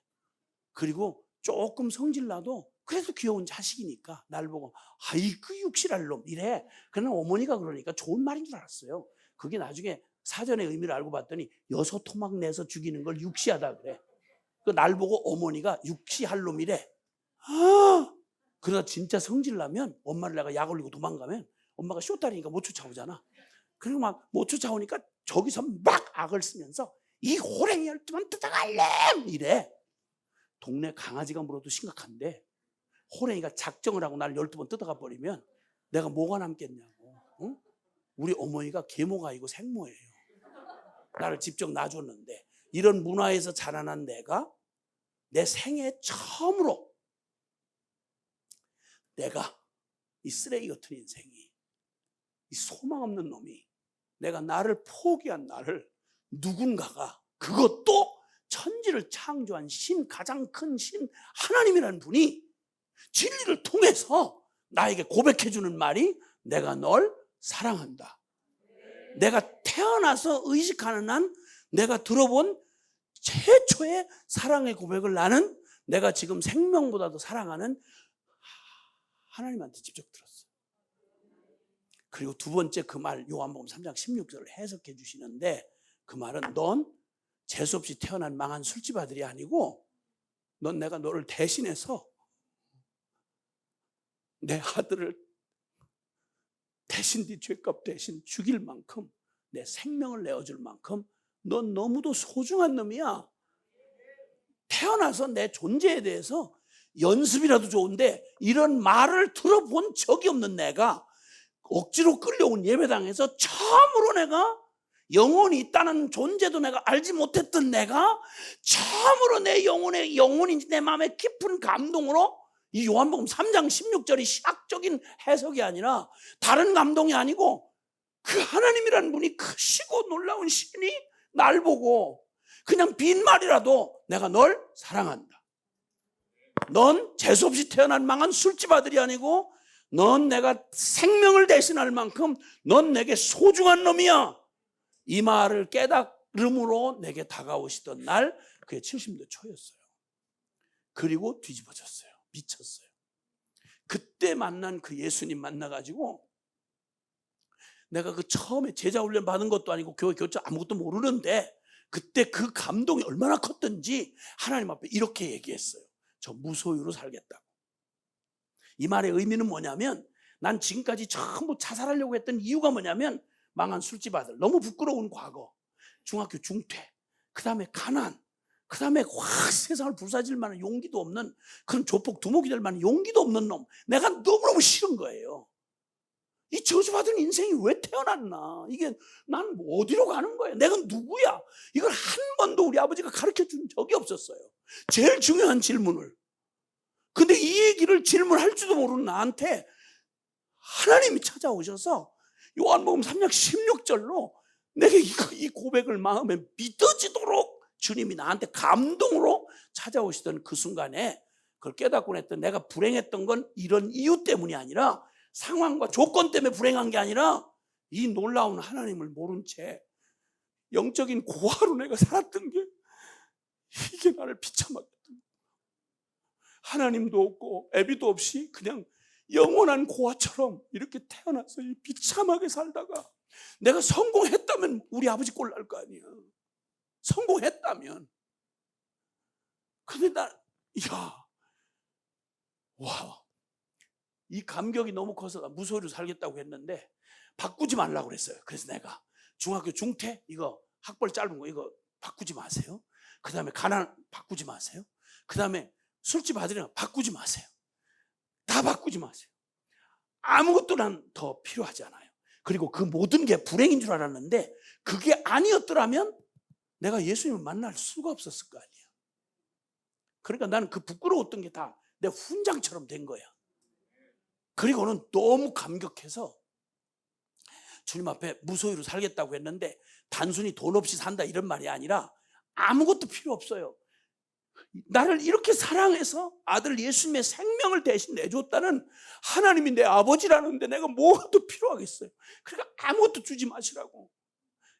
그래서 무소유라고 이렇게 선언을 했는데 주님 앞에 기도도 모르고 기도인 줄도 모르고 그렇게 말씀을 드렸는데, 근데 이런 기도는 하나님이 굉장히 잘 들어주세요. 지금까지 나는 진짜 무소유해요. 많이 현실적으로 사월세 방 한 칸도 내 이름으로 된 게 없으니까 얼마나 감격했는지 너무 기뻐가지고, 세상에 나보다 행복한 사람이 있으면 나와보세요. 저보다 행복한 사람 나와보라고. 나오면 안 돼요. 지금 이렇게 하면 얘기가 이게 컨셉 이상해지는 거야. 나보다 행복한 사람 나와보라고. 정말 주님 앞에 그때부터 미쳐가지고요. 그때 미쳐서 날로 그 증세가 더 심해져 가고 있어요. 그냥 보통 미친 게 아니고 홀랑 미쳤어요. 그리고 더욱 지금 보시면 알지만 제가 더욱 미쳐가지고 조금 더 살게 하시면 아마 더 미칠 거야. 그냥 미쳤다는 말하고 홀랑 미쳤다는 말 차이는 아시겠죠? 감이 잘 안 오세요? 그냥 벗었다는 말하고 홀랑 벗었다는 말이 무슨 차이인지 아시죠?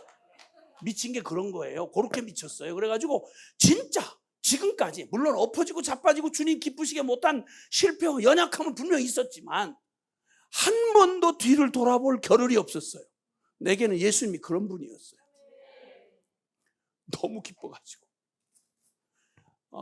한 교회에서 내가 교회를 모르니까 예수님 만나고 처음 인연을 맺은 게 한 25년이 됐는데 교인이 20명밖에 안 되는 진짜 부흥이 안 되는 교회, 시골 교회, 거기를 들어가서 신앙생활이라고 시작을 한 거야.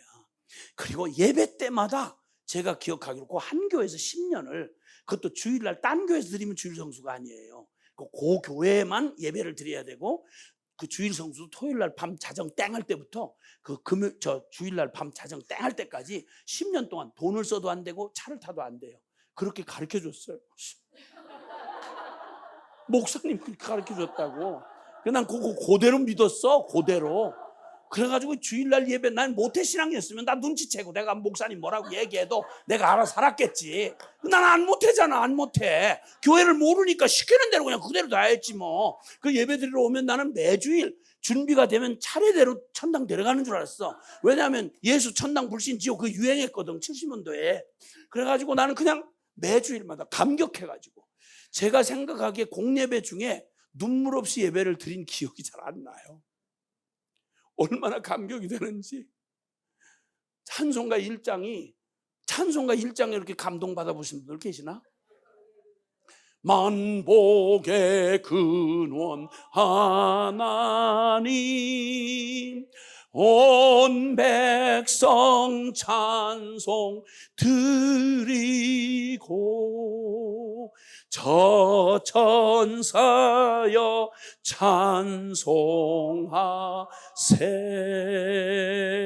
찬송 성부 성자 성령. 아멘.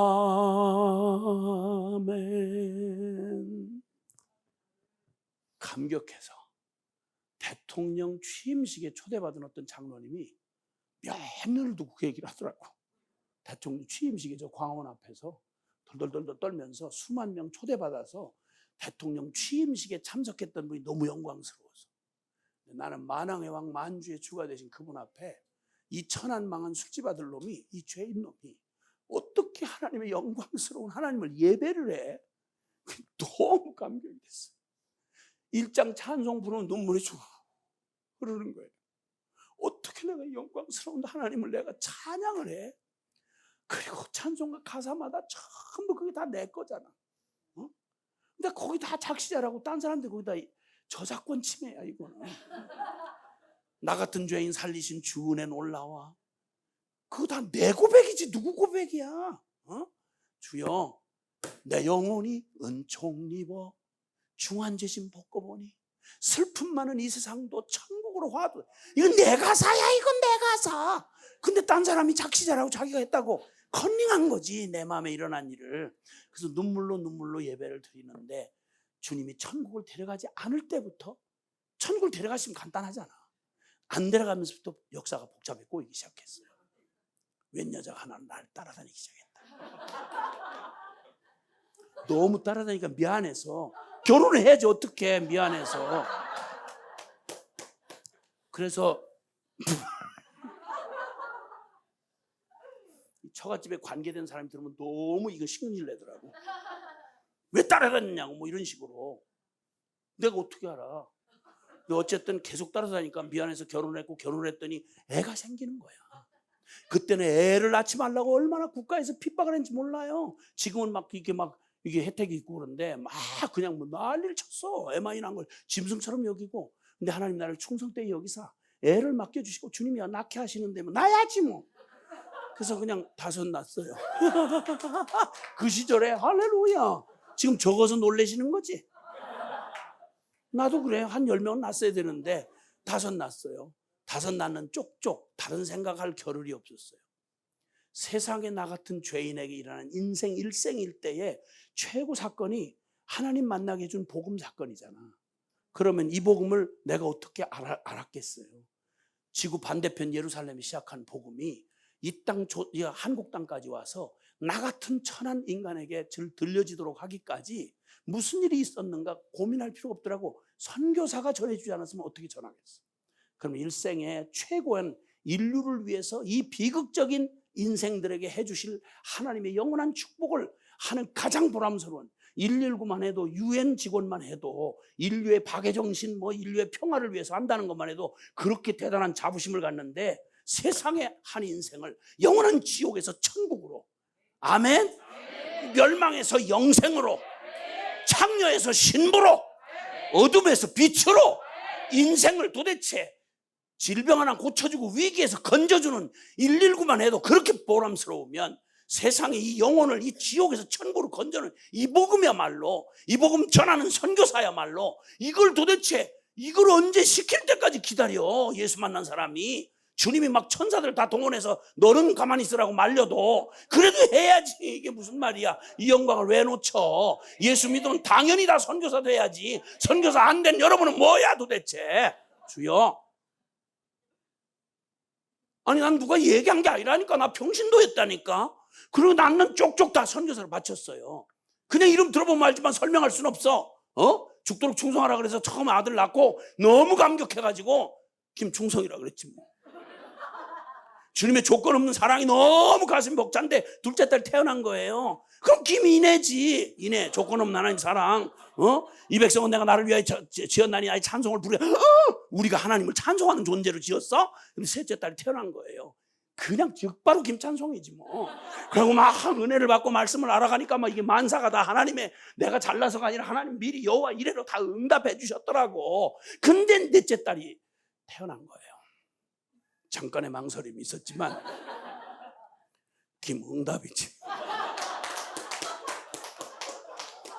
얘는 학교에서 엄청 시달려가지고 이름 좀 바꿔달라고 아주 그냥 학과 담임 선생들이 들어올 때마다, 학과 선생님들 들어올 때마다 누군지를 모르니까 그렇게 이렇게 출석부 보다가 제일 만만하니까 응답하라고 오바 이래가지고 매번 선생님한테 시달려가지고 날마다 울면서 나한테 이름 좀 바꿔달라고. 얘가 이게 무슨 축복을 갖다가 이런 개 이름 지어주랴? 얘가 이게 무슨 얘기야 이거. 얼마나 좋은 이름인데. 이래가지고 지금은 상처받은 치유자가 됐어요. 그래서 이름 이상하게 지은 사람들도 많더라고. 그래가지고 막 집 나가고 막 애들 방황하고 막 이럴 때 우리 딸만 등장하면 한 방 끝나요. 야, 너 요즘에 방황한다며? 뭐야? 이름이 뭐야? 얘기해봐. 그 뭐라고 얘기하면 얘가 이게 개념이 있어 없어? 너 그따위 걸 가지고 너 고민이라고 그래? 내 이름이 뭔지 알아? 응답이야 응답. 이러고 그냥 한 방에 끝나버리면 한 방에. 아, 그리고 그냥 애를 내까지 주신 줄 알았는데 그냥 생각지 못했는데 애가 또 생겼어. 아, 그래 마침 그때 마태복음 24장 14절에 이 천국 복음이 온 세상에 전파되니 그제야 끝이 오리라고 주님이 얘기를 하셨단 말이야. 와, 예수님 오시면 이 세상의 슬픔 다 끝나고 악을 심판하시고 주님의 구원의 역사가 이루어가 하늘과 새 땅에 이루어지는구나. 아, 이 결론 딱 얻었는데 근데 조건이 뭐냐면 선교가 완성돼야 된다는 거야. 뭘 선택하겠어? 그런데 마침 그때 막내 놈이 태어난 거지. 곧바로 그냥 김성고지 뭐. 얘는 취직도 못하고 이제는 사업도 못해. 왜냐하면 이름이 김성교야. 부르면 그냥 해도 김성교가 되는 거야. 그러니까 그냥 약간의 몸부림이 있긴 했었어요. 무슨 이름을 이런 식으로 지어놓고 뭐 이러냐고 해봐도 하나님이 한번 받으신 건 절대 취소 안 하시거든. 내가 그래서 이미 다 받쳐버렸거든. 그러니까 애들이 모태신앙들이 비전 때문에 고민할 필요가 없어요. 부모가 확 받쳐버리면 되는 거야. 하나님이 받으셨는데 뭐 누가 뭐라고 할 거야. 그래서 다 선교사 됐어. 슬프세요? 다 선교사 됐다니까. 아니 유엔 사무총장하고 바꾸겠어요 내가? 유엔 사무총장하고 바꾸겠냐고. 유엔이 뭔 일 하는데. 그건 안 믿어도 해요. 천국 몰라도 하나님 몰라도 해요. 하나님 모르는 사람은 절대 할 수 없는 게 선교사야. 인류 역사 다 해봐야 다 그렇게 태어났다 그렇게 죽어. 매년 그 문제 헤아릴 새가 없어요. 그런데 유일하게 이 땅을 세상을 이처럼 사랑하사 역사를 바꿀 하나님의 그 놀라운 비전으로 하나님의 통로가 될 유일한 사람, 그게 누구냐면 선교사야.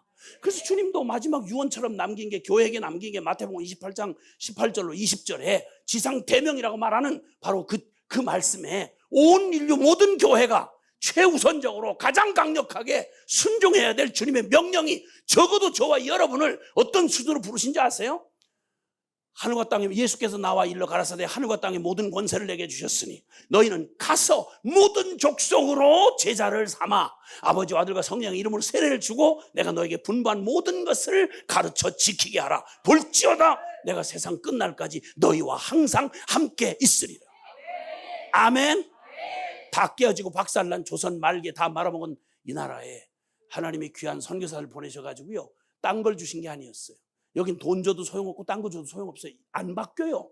조선 사람 안 바뀌어요.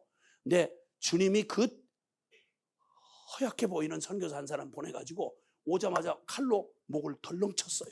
토마스라고 하는 목사는 27에 대동강변에 한문 성경책 가지고 들어왔다가 이 거친 조선 사람들에게 화공점포로 배를 태워버리고 그리고 불부터 뛰어내리는 바로 그 토마스를 기다리고 있다가 박춘근 사람이 칼로 목을 내리쳤어요.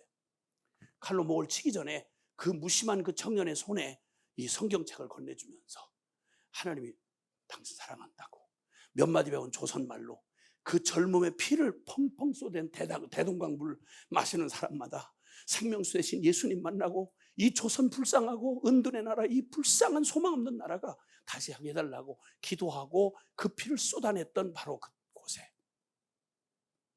하나님이 그 후 이렇게 백수십 년이 지나는 동안 역사에 일어날 수 없었던 가장 놀라운 은혜가 임해서 오늘 바로 저와 여러분이 이 복음의 역사의 현장에 여기 앉아있게 된 거예요. 아멘. 얼마 지나지 않아서 전 세계 지금 180여 개 나라에 약 3만여 명의 한국 선교사들이 나가서 지금도 곳곳에 가서 그들의 생명과 젊음을 바쳐서 순종하고 있고, 저희 자식도 주님 앞에 이 큰 사랑 받고 하나님 몇 번 목숨의 위기를 넘기면서도 주님 가장 저항적인 그 어려운 나라, 이름을 얘기하긴 좀 그런데 가장 극렬한 무슬림들이 있는 곳에 거기서 청춘을 다 바치고 우리 손자들, 거기서 난 손자들 3명 데리고 그 땅에, 이 땅에 임한 기적이 그 땅에 임해서 잃어버린 영혼들 되찾게 해달라고, 살리게 해달라고 일생 바치는 자식놈과 같이 저희 아이들 모두 선교사가 돼서 함께 살아가고 있어요. 가장 행복하게.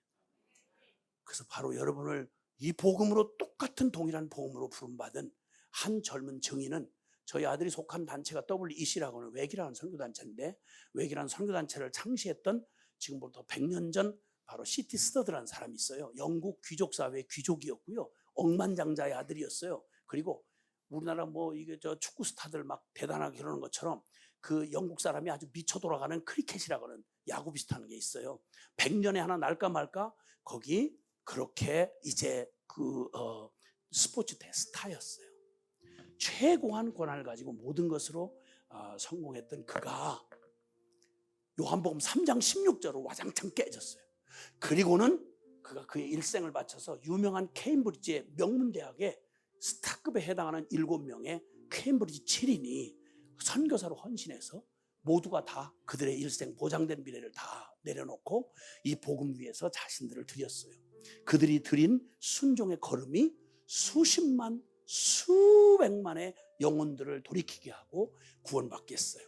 그가 그 기자들에게 너무 극단적인 헌신을 하고 있는 그에게 기자들이 물었어요. 너무 지나친 거 아니냐고, 너무 극단 아니냐고, 예수를 믿어도 꼭 그런 식으로 믿을 필요가 있느냐고. 그랬을 때 그가 한 대답하는 말, 요 말을 마지막으로 우리는 그 무서운 식사를 할 거예요. 그리고 이런 말을 남겼어요. 만약 예수 그리스도가 살아계신 하나님이시고 그가 우리를 위해 죽으신 게 사실이라면 우리가 그를 위하여 드리는 어떠한 희생도 결코 크다고 할 수 없다. 복음은 이런 거예요. 하나님이 저와 여러분을 사랑해서 복음이 되게 하시려고 주신 값이 뭐냐면 하나밖에 없는 아들을 생명 다해서 십자가에 죽이시면서 저와 여러분을 살려내셨어요. 적어도 우리에게 요구하시는 하나님의 이 복음의 삶은 바로 내 생명 전부를 드릴 만큼 충분한 삶이고 내 존재 전부를 바꿀 만큼 완전한 복음이에요. 할렐루야. 이 복음을 여러분에게 주시려고 오신 주님을 반드시 만나시기를 바랍니다. 잠깐 기도하겠습니다. 제가 기도할게요. 사랑하신 아버지, 감사합니다. 웬 사랑, 웬 은혜인지 어디서 왔다가 어디로 가는지도 모르는 내 인생에 주님 찾아오셔서 내가 한 번도 부르지도 않던 하나님, 내가 한 번도 사랑해 보려고 애쓰지 않았던 예수님, 그 주님이 나를 사랑하셔서, 먼저 사랑하셔서 나를 찾아오시고 내게 어떤 필요가 있는지를 보시고 나를 영원한 저주에서 구원해 주시려고 십자가의 갈보리에서 보혈을 흘려주신 우리 주님의 그 놀라운 사랑이 오늘 나를 여기 있게 했으니 주여 나에게 그 복음의 영광과 능력과 축복을 내 영혼 안에 부어 주시옵소서. 대강 믿는 척하다가 미끄러지는 자 되지 않게 하시고 복음을 복음답게 만나게 해주시고 예수를 예수답게 믿게 하시고 교회가 교회다워지는 기적을 허락해 주옵소서. 우리 구주 예수 그리스도의 이름으로 기도하옵나이다. 아멘. 아멘.